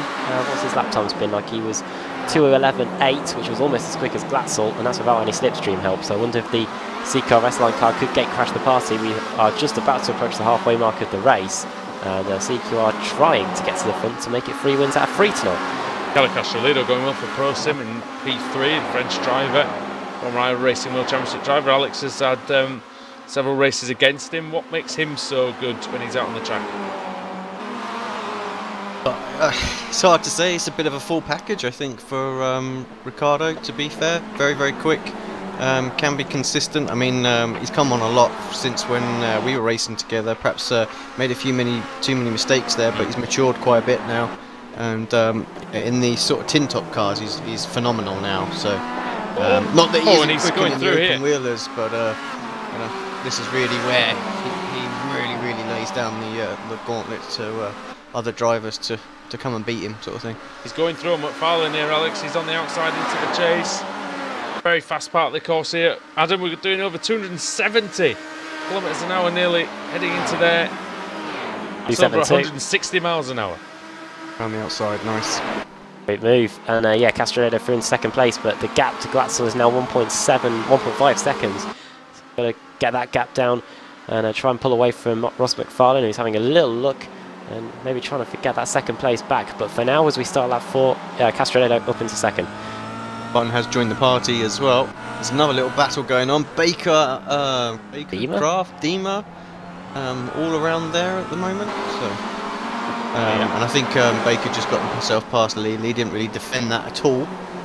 Oh, I just saw a car going across the grass. It was Josh Thompson. Nicola Foggett. What's happened? Nice shot. Oh, shot. Take a shot, everybody. Yeah, that's it. Oh, who's into the pits? Someone's coming into the pits. Is that McIntyre? It's Paul Smith. Paul Smith. Paul Smith in. Jack McIntyre in as well. What's going on with those two? Is that Meatball flag? It has to be. Yeah. Paul's car looked pretty bashed up, doesn't it? McIntyre's got hardly any damage, and he's probably ended up with. He's going to probably be out of the race now. Thompson. Paul just drove straight through the pits. What series we were watching the other day when someone drove through the pits as well? Did he get put into the pits though, potentially? Should we go back and have a look just in case? Do that. I'm just racing, surely see that. I've just had a look at Paul Smith. Paul Smith got collected in the Stephen Baxter mess down at the chase. Wonder if McIntyre may have picked up something. I don't know, but yeah, that's where Paul Smith picked up the majority of his damage. But yeah, driving through the pits, 19.4 seconds. McIntyre has stopped, so he's definitely was a meatball. Laura Bond had to forfeit pole position. She's done in 38th place now after starting from the pit lane. Fifth was going slow earlier on down the straight, so yeah, I think he was just getting out of the way of people knowing that he was coming in. So yeah. Right then, the last time Fanatec have won a race was Blackall heavy into the wall. I think here I've just sort of joined it, on board with him. He's just planted into it. So let's have a look, see how it happened. Gore versus Graham down the main straight as well. On the back straight, sorry. 31 Robert Graham, 10 Richard Mark Gore. Johnston, wasn't it? Well, he got absolutely mullered around there, didn't he? Right, the last time that Fanatec won a race at Lime Rock Park, and that was Sven Glatzel, so he's on to lap 5 of the race now, doing well. But oh my goodness, look at this battle we've got between Brian Holmes, John Roberts, Alex Smolensky. Dan Kraft is coming up on these guys at a fair rate of knots as well. This is over 6th place on back. Sutton fighting with a couple of Scottish drivers as well, Cunniff and Graham. But yeah, it's a big battle here for 6th place. And George Simmons leading it for the moment. It looks like he might have got clear of it, Adam, because he started in 15th place, he's worked his way through, and he's just got enough breathing space. Alex Smolensky, we've not seen him tonight. He's trying to get up into 7th. Which he duly does, and here comes Kraft around the outside of the other boosted car of Roberts. Who was give him the space. Yeah, he gives him the space. It's a really close battle. There might have been a little bit of contact between Kraft and Roberts. So we don't want an Ambrose Muller situation on our hands at the cutting. At all. We'll be cutting a lot of races short if that happens. Holmes is just behind Roberts. Baker's just watching and seeing if he can capitalise on any mistakes made by these drivers. Oh, sideways! Brian Holmes. Fantastic. He's still closing on Roberts. You're going to struggle to get a move done here, though. Ash Sutton has crashed or been disqualified, one of the two. I think he might be. He's in the pits. I think it's just. Oh, he ended up on his roof. Oh dear me! He's at the top of the hill at the quarry part of the circuit. Oh, he hit. He slightly. Did he clip? Oh, he just hit the curb quite hard on the right-hand side, and it just spat him out into the wall on the left. Absolutely nothing he could do. That's a rare, unforced error from Ash Sutton in terms of when he's on his own anyway. Yeah, a big crash for him. Well, he wanted a similar crash happened to Jamie Rushworth back in season 5, which cost him the title. Baker versus Holmes. I remember that. He was battling with Julian Familiaris, I believe. Yes. And a couple of others on the day. Maybe Stelin Chepelevsky was involved. I can't remember. But yeah, I remember that was a little deciding race. Nothing decided here afternoon, apart from the drivers who are going to take part in the showdown. Regular season might be over, but we've got several more weeks of action. We've got about another 8 weeks of racing here on Apex Racing TV, the British Sim Racers Touring Car Championship. Andrew Woodhouse, Adam Bath, and Alex Simpson will be all joining you for the duration of the season. Castrolito up and into 2nd place then, so needs to hunt down Glatzel now. Got himself past McFarlane. Yeah, 2:12 dead for Ricardo Castrolado. 2/10 of a second quicker than Sven Glatzel. Gap down to 7/10 of a second. He's within optimal range to pick up the toe now. He's not going to have too many more opportunities though. He's going to get one more lap when we complete this one. I think for Ricardo, Alex, this is one of the things that he's not really enjoyed that much this season. Is some clear air where he can show exactly the pace that's given him that 8,000 rating. He's been kind of always fighting and having to get his elbows out in the middle of the pack. Yeah, this is just this car that we talked about earlier on, you know, the fast drivers take a while. I mean, just look at how dominant, you know, Rasmussen's been this year in the GTs, you know. Poor line for Glatzel. He's going to put himself under pressure right now. Come back to that point in a second, because surely this is going to be Ricardo's best opportunity to get the move done. Got a great slipstream here. The Mitsubishi Bridge, then into the chase. He's going to be on the outside for the very, very fast sweeper, and then into the cane. Castrolado makes it through. Glatzel's going to try and fight back. The Frenchman into the lead for the moment. Can the German respond?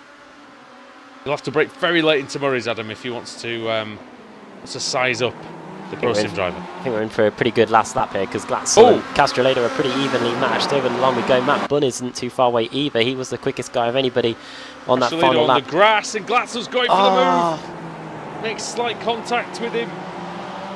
bump and run. But Castrolido, Alex, he made the slight mistake coming out of Murray's Bend. He went on the grass, he lost momentum, and you do not give someone like Sven Glatzel that opportunity because he can punish you.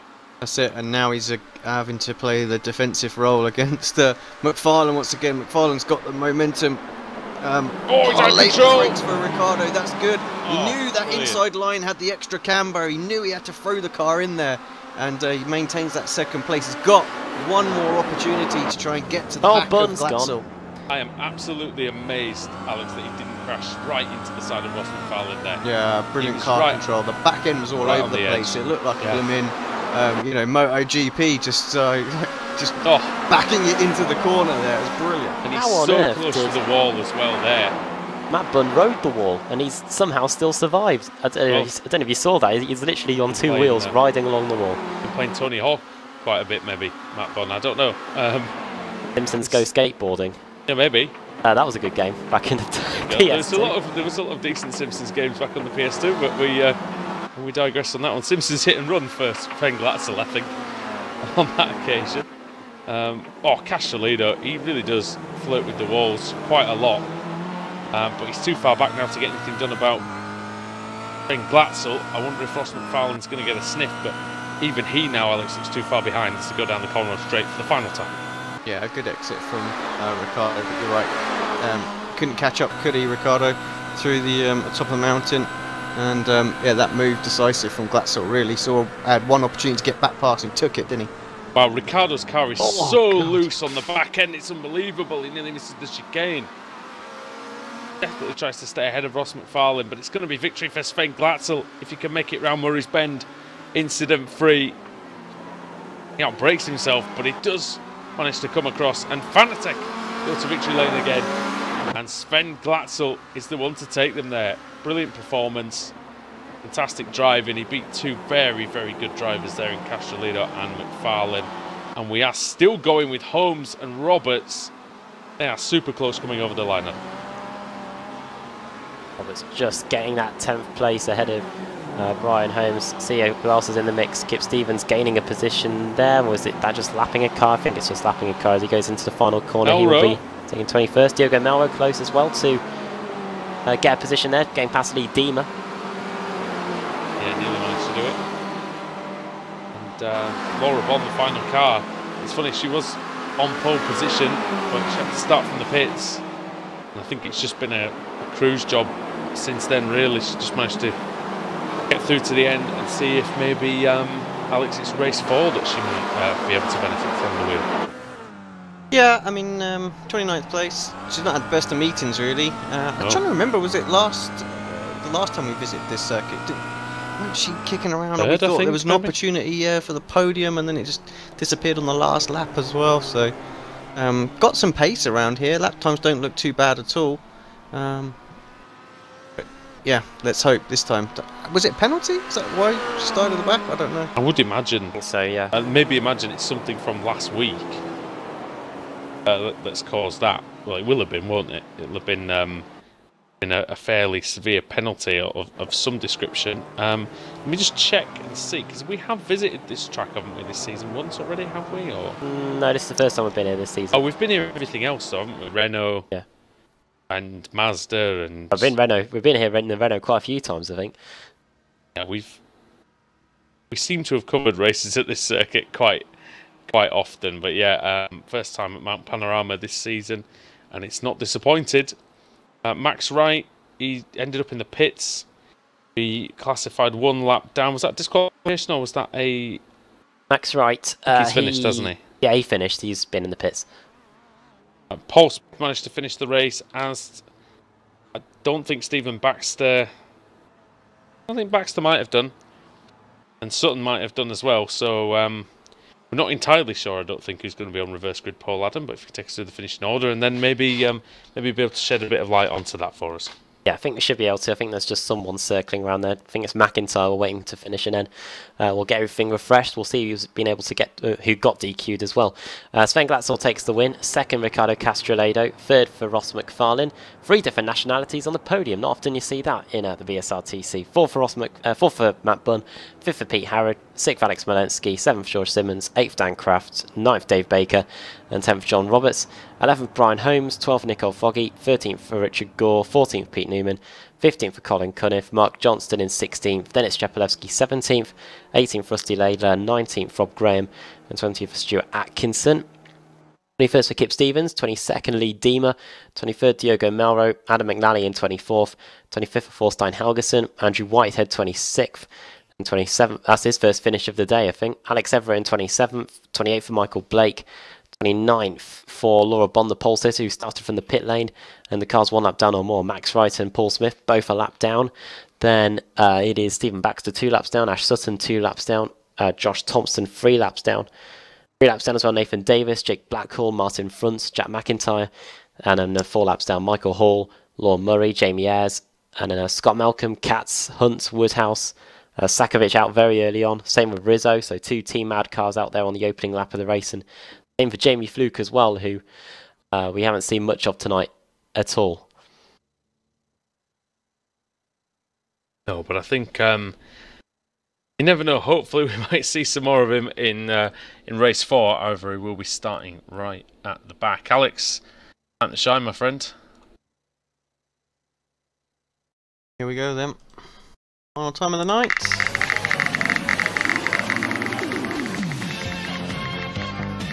It's going to be large one again, or is it? Oh, it could be 32nd. Oh, it is just missed 40th.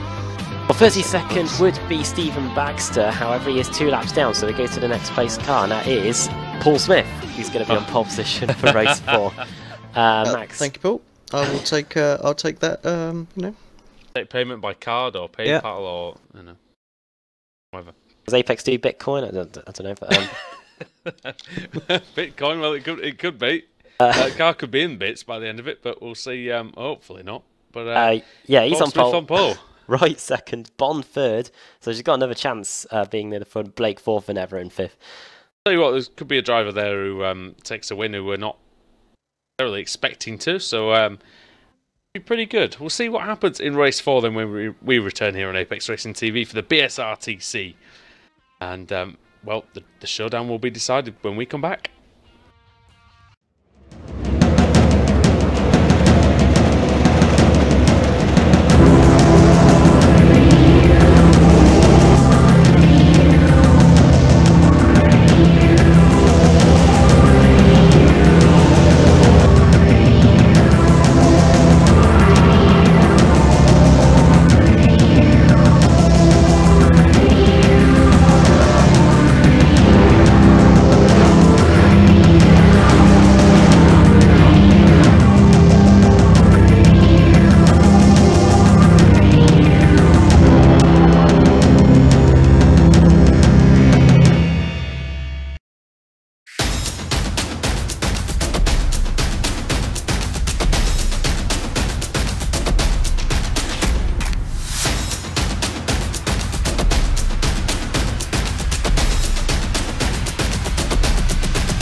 Simulated racing can be awesome, but it can also be kind of a free-for-all.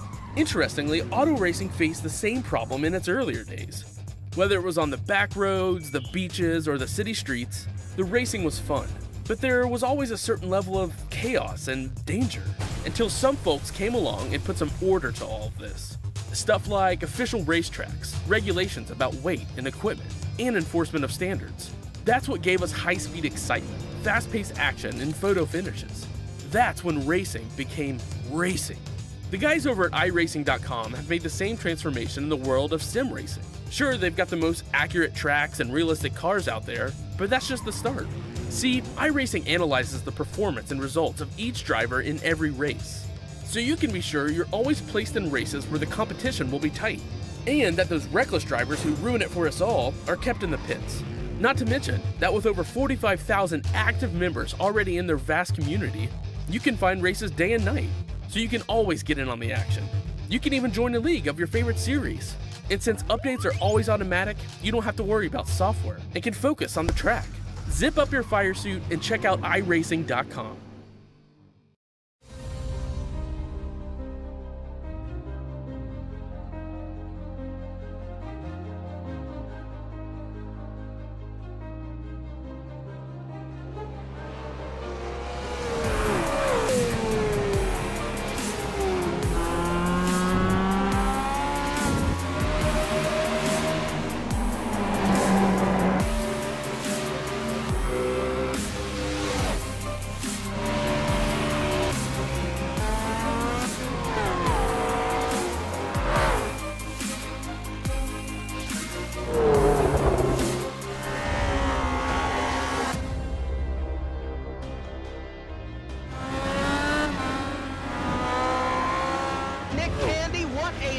Truex in the outside, contact made, 56 slides it into 4, who's going to be at the stripe?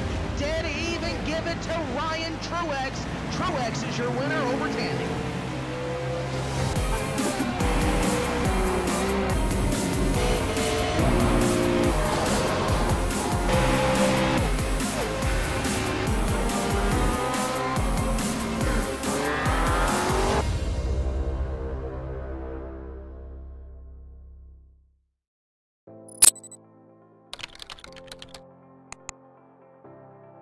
iRacing.com is a sim racing game that combines a true-to-life racing experience with an online community of virtual racers from all over the globe. iRacing offers a multitude of officially licensed cars and tracks, laser scanned with millimeter accuracy. Their car models and mechanical systems are based on real-world physics and engineered in cooperation with manufacturers and race teams. iRacing's web-based interface allows members to compare stats and test drive any combination of car and track instantly. Their skill license system ranges from rookie to pro, ensuring members are always pitted against those with similar skill sets. Members are able to sign up for a weekly race series, compete in time trials, host a private race with friends, and participate in racing leagues created and run by the community. With over 60,000 members, iRacing works in partnership with renowned motorsport organizations like SRO Motorsports Group to deliver virtual races based on the real-life Blancpain GT series. iRacing's Blancpain Endurance Series features team racing, giving members the ability to build a team and participate in races ranging from 3 hours to 24 hours. Additional partners include NASCAR, IMSA, V8 Supercars, IndyCar, allowing members to race in their very own 24 hours of Spa, Bathurst 1000, Daytona 500, and many more. iRacing.com, delivering the most authentic racing experience short of getting into a real race car.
For the final time tonight, then, we return to the Mount Panorama circuit in Bathurst, Australia, here on Apex Racing TV and iRacing Live. The iRacing MSA British Sim Racers Touring Car Championship. And the final round of the regular season, Adam Bath, and, well, still these cold conditions out there, and that really makes the racing fast and furious as it has all night. Yeah, another 18-degree race. We were expecting some sunshine in there somewhere, but looks like it's been overcast all day, and yeah, we're going to be in for a pretty interesting final race of the regular season. From what we know, the showdown positions are pretty much all settled now, so drivers will just be getting out there and making sure they can get the best possible way to end the regular season and start the showdown well. Yeah, I mean, Alex Simpson, obviously, Bathurst, it's not a track that you would have raced here in the iRacing World Championship Series, but it is a massive challenge for these guys. But momentum is also a challenge for these drivers, isn't it? Going into the showdown, they want to end on a high. Yeah, absolutely critical, you know, for teams to pick up like the final win of the season and things like that. You know, carry that forward and into the showdown. So look towards all the AM drivers and you know, just trying to get an extra place. You know, finishing the top 3 gives them some sort of incentive to you know, push on and do that in the actual showdown, and same with the pro drivers as well. Really, that top 10 is so close, you know, and I think any one of them has got a chance to come away with a top 3 spot at the end of the season. So final race, hit it running, you know. And Paul Smith is the man with the plan, and his plan will be to win this race. Look how many people have decided to start from the pits, though. Or maybe have been forced to. See if that makes a difference here as the red lights are on at Bathurst. Round 103 of the season, the final one of the regular season, is underway with the green light. Paul Smith doesn't get away that well. Max Wright with a fantastic start off the front row. Smith tips it into Hell Corner. He has a really good run through there. He shouldn't be challenged now up towards the to Griffin's Bend. Michael Blake right in the slipstream of Max Wright, and there's a crash. Flying off. Somebody at least off onto the grass at the background. I'm having Castrolado. Yeah, he's lost a few positions. Over the top of the hill we go, then up to Griffin's. It's all pretty much separated out in terms of the top 3, but what about the top 4 as they go into the right-hander? Melro in the mix there, and Helgeson's got up into 4th place on him as well. He's made a good start. From 7th on the grid, actually. Although there were some cars missing. Do we know why the cars were missing at the start? Alex Everett and Laura Bond, I think, were not there. There's more than that, to be honest, as well. We're only 46 rather than 47 as well in this one, so someone's not actually on the grid. Oh, Graham's out. I think it might be Jack McIntyre is racing. You're in lock collision somewhere. Cars are starting from the pit lane. Mark Johnston's out. That might have been it, Alex, because he's only just towed. Deppy, I think that's him done. Yeah, he's dropping down the order. Massive damage, and he's retired. It might be the same incident that collected both of those guys. But we had a few cars that started from the pit lane. We had Everett, Bond, and a few others. Stelian Chepelevsky's regular season is over. He'll turn his attention now to the showdown. Paul Smith turns his attention to race victory, and if there's anywhere that he's going to be comfortable out front, Adam, it's going to be here, because he is a winner here previously. I think it is twice, isn't it? I think that's why we call him the expert. Either that or we just talk about his one win so much, but he's won 2 races this season, and we hope him to get a 3rd one here. Oh, goodness me, what a big crash. Horstein Helgeson propelled into the air. I think it was a boosted car that hit him. I think it was Andrew Whitehead. What a massive incident. Oh, it started with Melro. No, Whitehead was nowhere near him. Melro. That's what happened. Oh, and they took out Helgeson. Absolutely nothing the Icelander could do. Whitehead and Melro coming together and absolutely wiping out the Sim gear car. And Alex, how unlucky can you be? Yeah, I'm just having a little look at that back on replay now. Might have jumped back a bit too far, just going down Conrad now, so it's going to come up any moment now. But yeah, Melro got the run, didn't he, out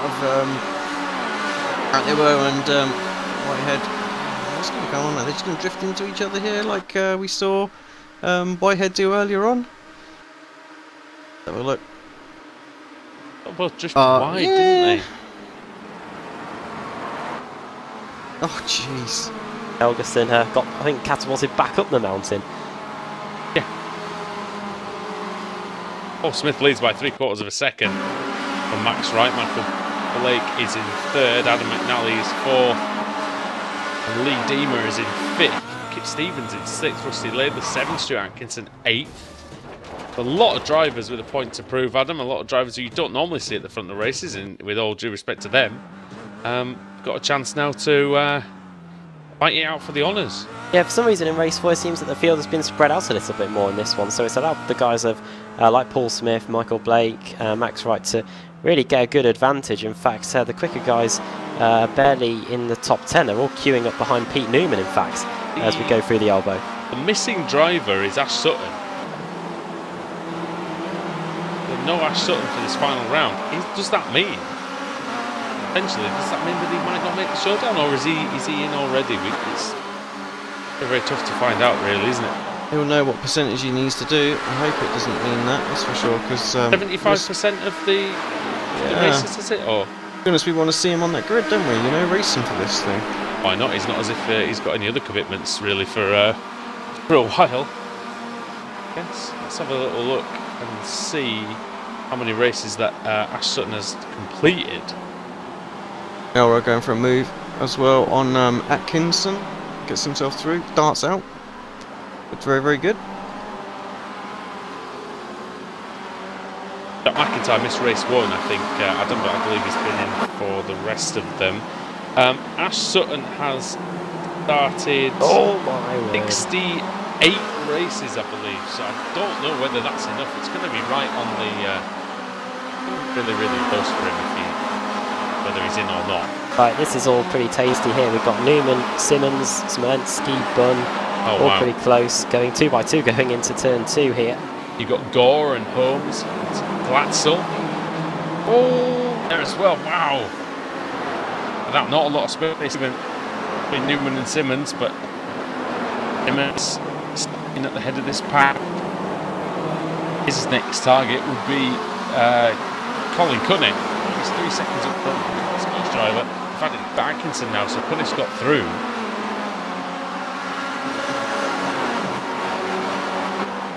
It's some great pictures we're seeing, Alex, and these cars absolutely flying through these narrow sections, and I can hear something that's gone off.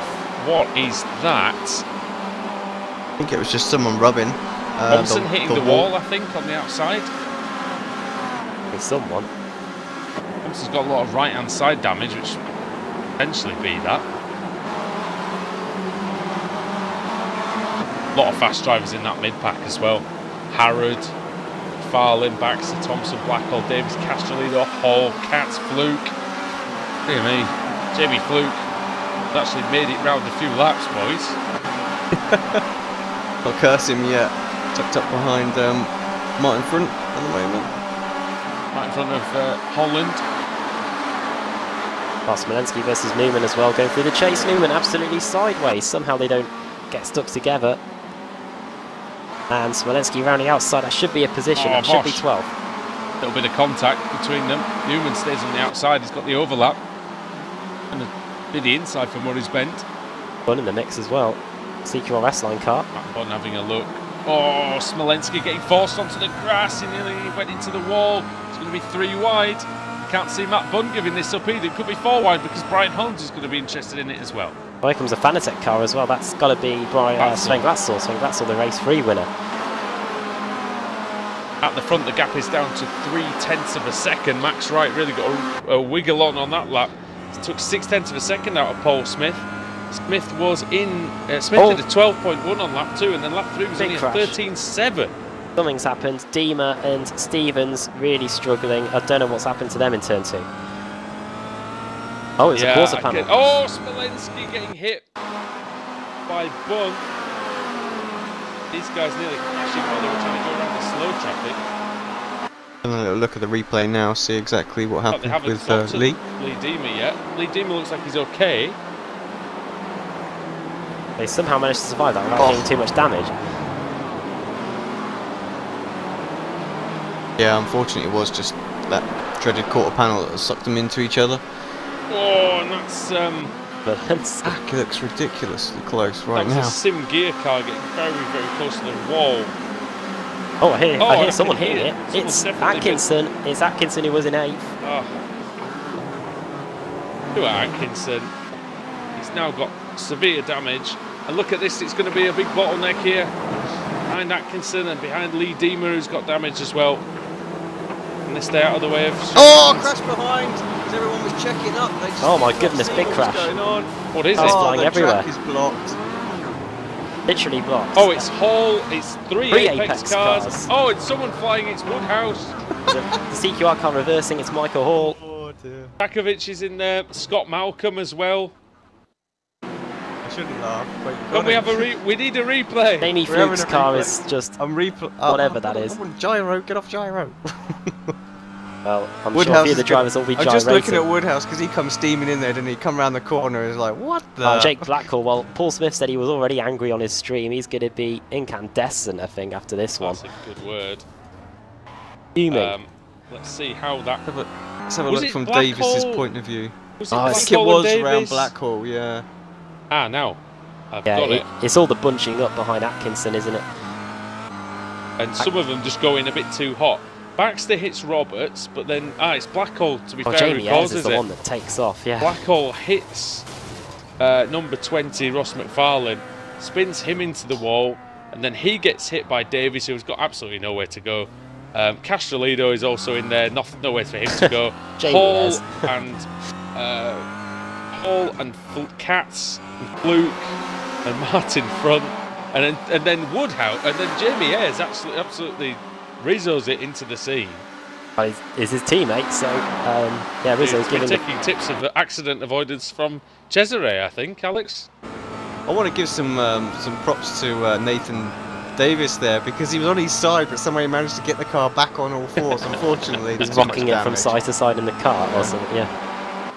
Found a Yorkshireman to push it back over. Like in self-righting mechanism in that Kia Optima. That Paul Smith, Rob meanwhile, Reliance he did. sketch. He's had a much better lap as Paul Smith this time, by the way. And he's got the lead back up to about 1 second over Max Wright. Wright had closed him down to 3.5 tenths. Mine's down to 30th. Sorry, Andrew. Just seeing Who's that, down to I was 30th, just like, sorry? I just thought retirements go to 30th now because of really? that incident. So many drivers didn't get 16 out. cars of that at out. all. That was We've crazy. We've lost a third of the field, and there's some other drivers going along with massive damage. Katz is going along with a lot of damage, as is Sakovic and McIntyre. What did we say earlier on in this meeting? You know, this is the place where like miracles can happen for people like Laidlow, because exactly that type of incident there. You know, just blockages, track gets mate, blocked, you know? and just no one's got anywhere to go. You can't check up because the people behind you can't see in front of you. It's just like, oh. Remember the one? Do you remember the one there, Adam? Was it 2016 one where someone crashed coming down the hill and it's just a massive pile up, people rolling down the hill and everything like that? Remember the one in the MX-5s? That's the one. That was the huge one, yeah. I think that was the one. Was Jamie Ayres in that as well? I think it was. I think Lee Berridge was in there. Remember that one? Lee Berridge definitely was, I think. I think that's what. Smolensky versus Newman, part 7, I think. That's right. It's gone wide in turn 2. That's given Paul Smith another 0.6 of a second. We've got 2 laps to go as Paul Smith to take another victory here at Bathurst. I think that is his second one. He'll probably tell us whether he's won more than 2 or not. I don't actually know. But good battle here, still raging between Smolensky, Newman, Bunn, Glatzel, Holmes and Richard Gore. Basically the survivors, isn't it, this group? Even Baxter somehow managed to get through that as well. I think he was just in front of it, actually. I think you're right there. As was, Martin Front was involved in that, but he didn't get a lot of it, so he's got up to 21st place.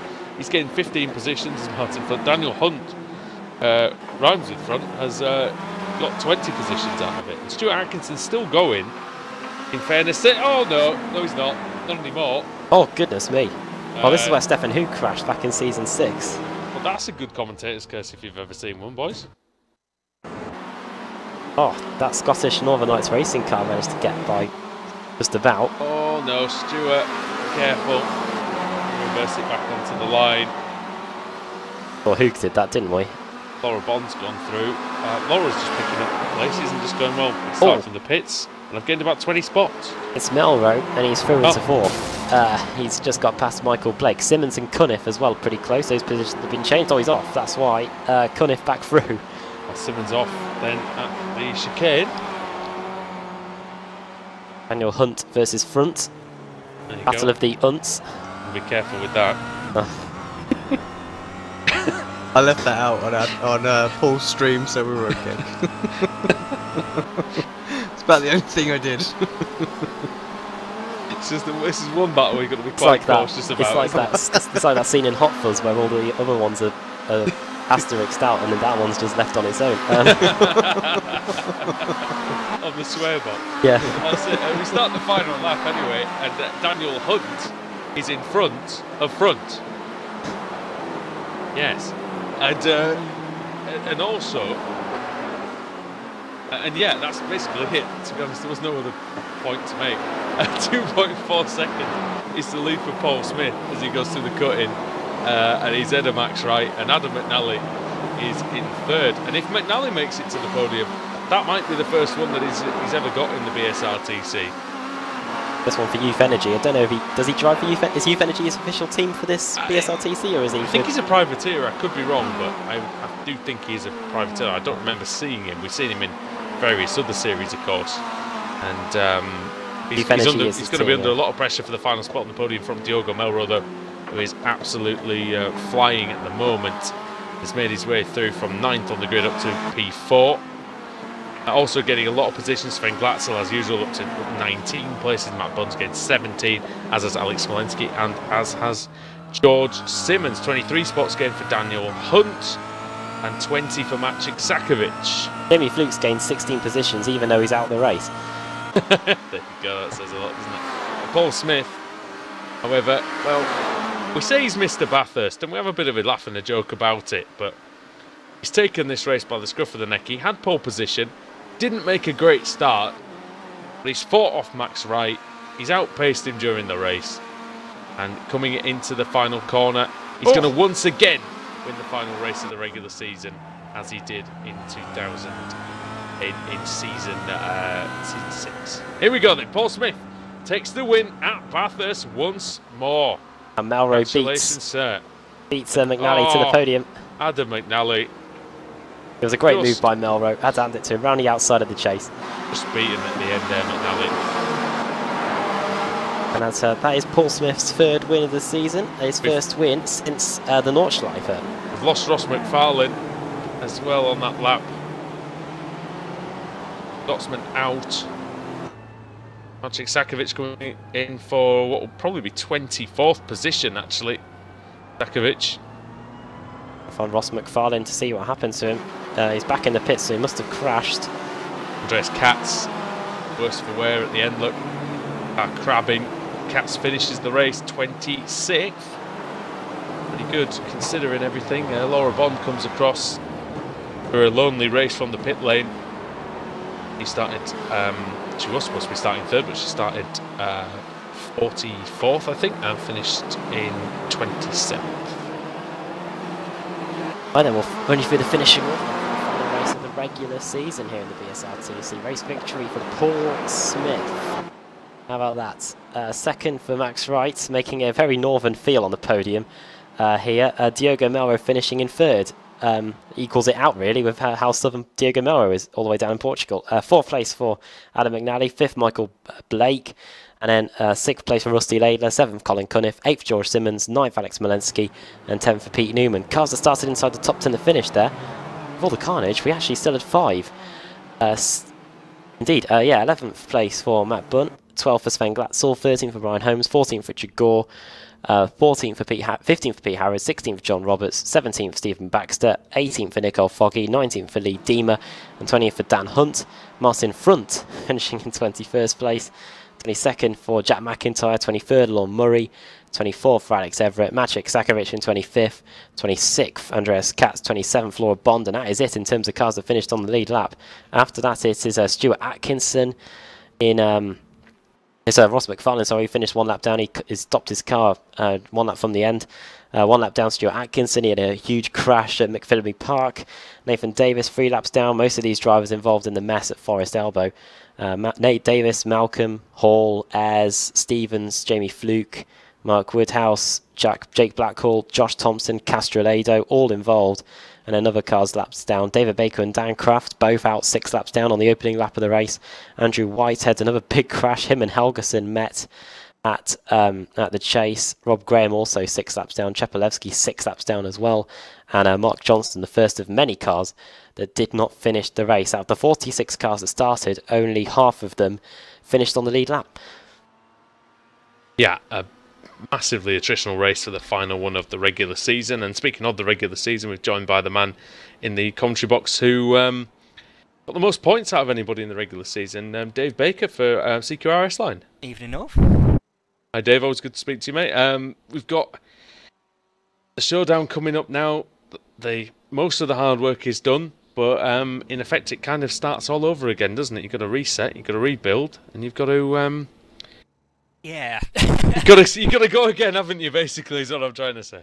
Yeah, it's going to be interesting to kind of get that mental reset in effect. I think I might be starting from a slightly less fortunate position after that race 4 there, but we're going to give it a good shot. I mean, the showdown, anything can happen. You know, one bad race, a couple of great races, it can turn it completely on its head, and somebody can spring from nowhere to be at the top of the standings very quickly. So it's going to be a bit of a roller coaster, sort of getting to the end. So we'll just have to see how it goes. It's going to be about 40 points behind Wojciech Swidovic to start off with the showdown. That's a mountain to climb against Wojciech. It's a tough one. I mean, there was only between you coming into this race meeting, there were only 45 points in it anyway. Yeah, it's a shame he wasn't here tonight. I don't know the reasons for it, but it'd have been nice to battle the end of the season with him. So, but we've no doubt he's going to come back. He's going to be in the showdown, and he's going to be really strong.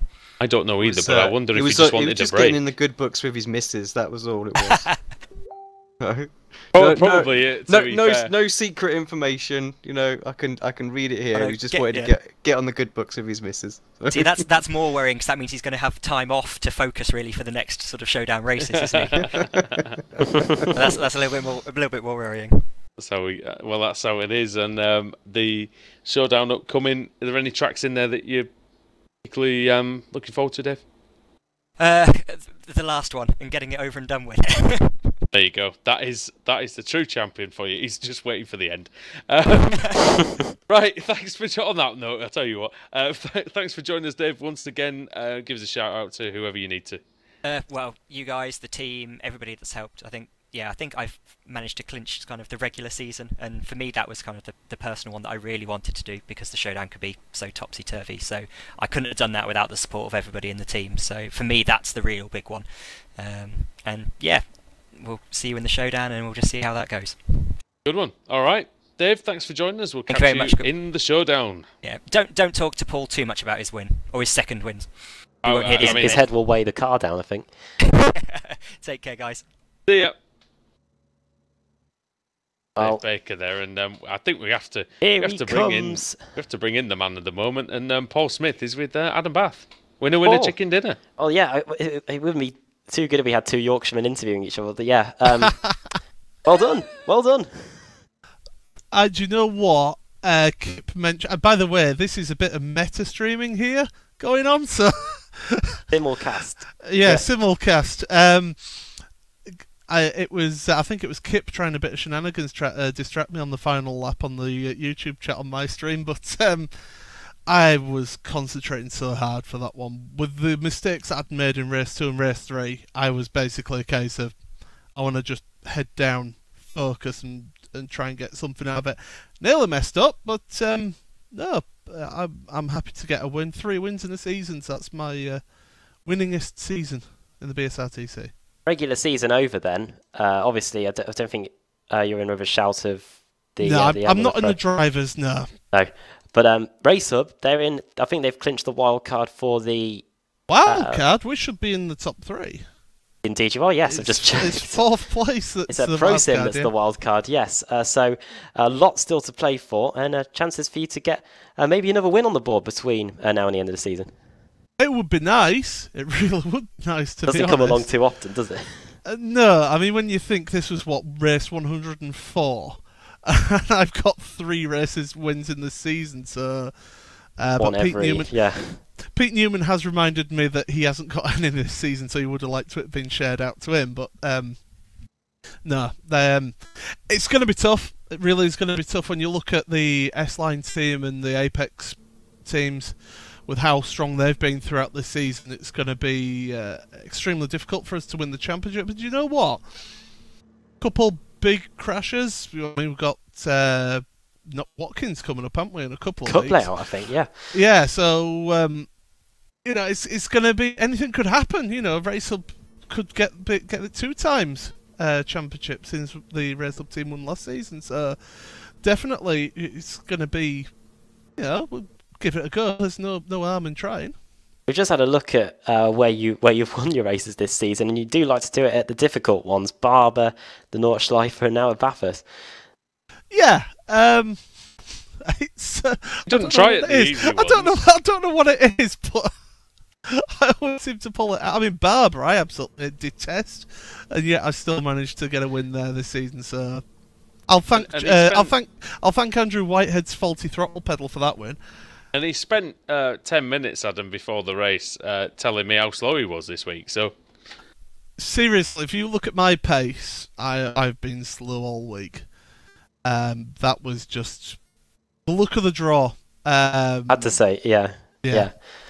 Because if you look at the amount of cars, the names in the DNF list for that one, and I'm not taking it anyway. They were nowhere near that. No. Were they really? No, I mean, I was hearing and out, and you know, CQR got hit hard with that final race. So it's not the best way to go into the showdown, because you want to really sort of carry momentum forward and really take your challenge on a good footing for the team. So there's a little bit of work to do. I just want to say a massive shout out to Jake Blackhall for that setup today, because you know, it was just absolutely spot on, was that setup. So massive thanks to him. Also thanks to Race Hub.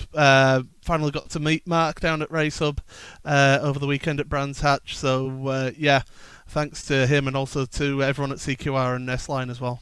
I'm sure Jake was raging at that race 4 crash. Must have been. Yeah, if you watch my stream, there's a few choice words.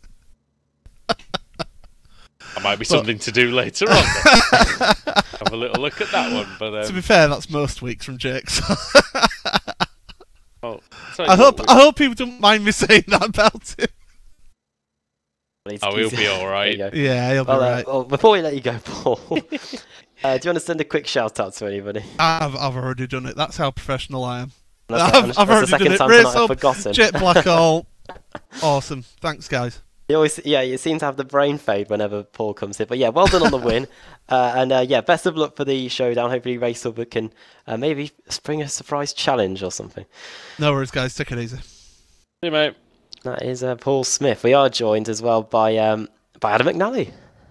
All right, guys. Well, Adam, 4th place in race 4. I believe that's your best result of the season, and maybe best result ever in the BSRTC. Aye, definitely. Just a bit gutted Diogo got us on the last lap. Yeah, Tried my best to hold on, but couldn't. Only 0.3 of a second between you, and it was always going to be a hard battle. Diogo is obviously a very fast driver, but you had a really good race there out there tonight. You did have one really big moment earlier on in the evening, though. Tell us about that. Oh, I was absolutely devastated. I think Price pulled a move in my life on Kip, and then binned it in the next corner. I could have kicked myself. It happens so often, mate. We always speak with Alex about this and say that, you know, because you finally get past the car, you've been trying to pass them for 10, 15, 20 laps, and then you get past, and then very next corner you stack it into the wall, and it's just a phenomenon of motor racing, I think. Yeah, I'm just glad I didn't get no one else involved. Everyone managed to get past. I tell you what, if you crash here, it's very, very difficult to not get anybody else involved, and you manage that. What are your plans for the last part of the season? Are you planning to run all the weeks? Yeah, definitely plan to run all the weeks, and then hopefully enter a Youth Energy team next season for the full season. Good. Well, that we definitely look forward to that. We know you've got some good drivers on the books there, kind of thing, and yeah, I'm sure you'll have a good chance of getting into the showdown next time. So I'll tell you what, give us a thanks to whoever you want to. I would like to give a thanks to Fanatec for letting us race for them, but I would also like to thank my sponsors like Youth Energy, Racing Mentor, Tams Vehicle Detailing, and motorsportdayslive.com. But that's and also all the people who organise the event. I've been waiting to get into it and race properly for ages. It's great having such amount of cars in one grid. Oh, competition level's brilliant, isn't it? You're always battling regardless where you are in the field. And that's what we love about the BSRTC. Yep. Adam, thanks for joining us, mate. Right, thanks for having us. No worries, we'll catch you next time. Alright, see you later. And a quadruple A team there. We've got it is the Northern Night on the Apex TV channel, isn't it? It is, and it's going to get even more northern now because Alex Simpson is with Colin Cunniff. Nice. Colin. smooth, wasn't it? So, like you planned that. But surely we're just somewhere in the middle because my southernness against your northern, it's just, Are we kind of around Leeds at this point, then? Yeah, that's it. Well, Colin, I have to say, mate, you didn't feature too much on the stream tonight. What's how was it? It was tough. I mean, the thing was that I needed to win to get into the showdown and get decent points, and that I was sort of going for the points. I mean, to be honest, I really enjoyed tonight's racing. I had some cracking battles out there, but in hindsight, I should have probably started from the pits for a race and tried to go for a reverse grid to go for the victory, because that's me out in that now, so it's just the team championship now. But that's done now. Well, yeah, exactly. So I mean, I had a lot of fun. I'm not gutted. I was about to say, it's not like you're not racing for anything though. The team championship's still lots to play for. So that's it. Yeah, I mean, chances are I wouldn't have won the showdown anyway. But it's just good to say that I made it. But yeah, it is good just to. A full grid this year. You were close though. Well, considering I missed the first 3 rounds, that's didn't why. join till later on. Well, no, it's not why. I had too many incidents that I got penalties for, so that's what killed me really. To be fair, there's nobody else. There's nobody else who's missed 3 rounds though. Well, actually, no. George, didn't he, George, actually? yeah. Okay, That's who I was pitting myself against. So I'm way behind him. So yeah, he's. That's what I've been looking towards, like comparing myself, and thought I was doing really good until I saw Simmons had the same as me, and I was just, that's a bit of a shame. You can't blame the instance on the hardware this year as well, because it's all locked down under control, isn't it? Not one hardware failure this season, which is unusual. Well, at least you got that all sorted out. So, what's the mindset in the team moving forward into the showdown now then? Well, Ross is now coming onto a blinder. He's got his focus on the AM Championship. Thankfully, we've managed to avoid any calls for him to get moved this time as well. But yeah, just getting the team stuff. But we can't, if we want to win the Team AM Championship, we can't have nights like tonight because it's either me or Nickel that's scoring points, and then we need other drivers in as well, and we just haven't got the drivers to be able to compete, so we need good results from everybody, and it's just really trying to score points. And that's the thing, I think, we are starting to see teams really build those sort of outfits that have got that strength and depth, so it'd be interesting to see what you guys do over the winter break. Yeah, well, that's what we're Craig's working furiously in the background, trying to possibly even get 2 teams together, an AM team and a pro team. So we'll just see how that comes together, but we'll see what happens. Any final thoughts for tonight, and any shout-outs you want to give? Well, the last race in particular was with Rusty and Simmons at the end. It was brilliant. I don't know if you got that in the stream or not, but it was quite good. But yeah, just like our sponsors, Thrustmaster, Lux Liveries, Isle of Base, and there's other ones that I'm too tired now to remember. But yeah, and thanks to you guys as well. Thanks, because it's always a pleasure coming to this booth and speaking to you guys. It was a pleasure having you. Thanks, guys. Thanks, Colin. Cheers, mate. Yep. Colin Cunniff there, and yeah, Alex, it's been good for him to actually attack the season properly and not have to worry about his machine failing all the time. Yeah, that was a recurring theme, wasn't it, last year? So good. We almost had a compilation. We almost got a compilation video out of it, didn't we? Very nearly. It was close. And Adam has our final victim of the night, which would be Stelian Chepelewski. Well, Stelian, how was the new rig? No, I'm still waiting. I mean, I did that last race on my old rig, and the new one is just behind me, and I'm waiting for the weekend because this probably will take about 6 to 8 hours to have been built. So I am expecting a great weekend.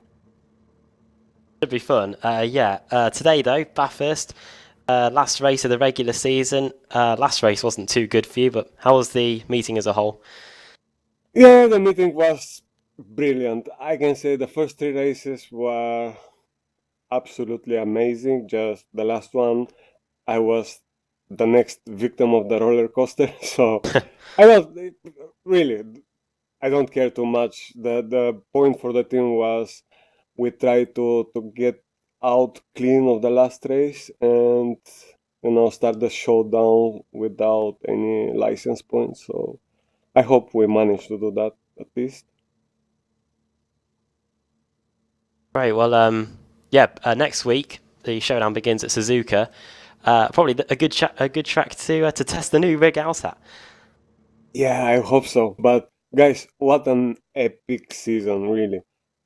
I have to say big thank you to Alex who built our team, and I hope he's happy with us because we just win the regular one and David take the regular, season. So it was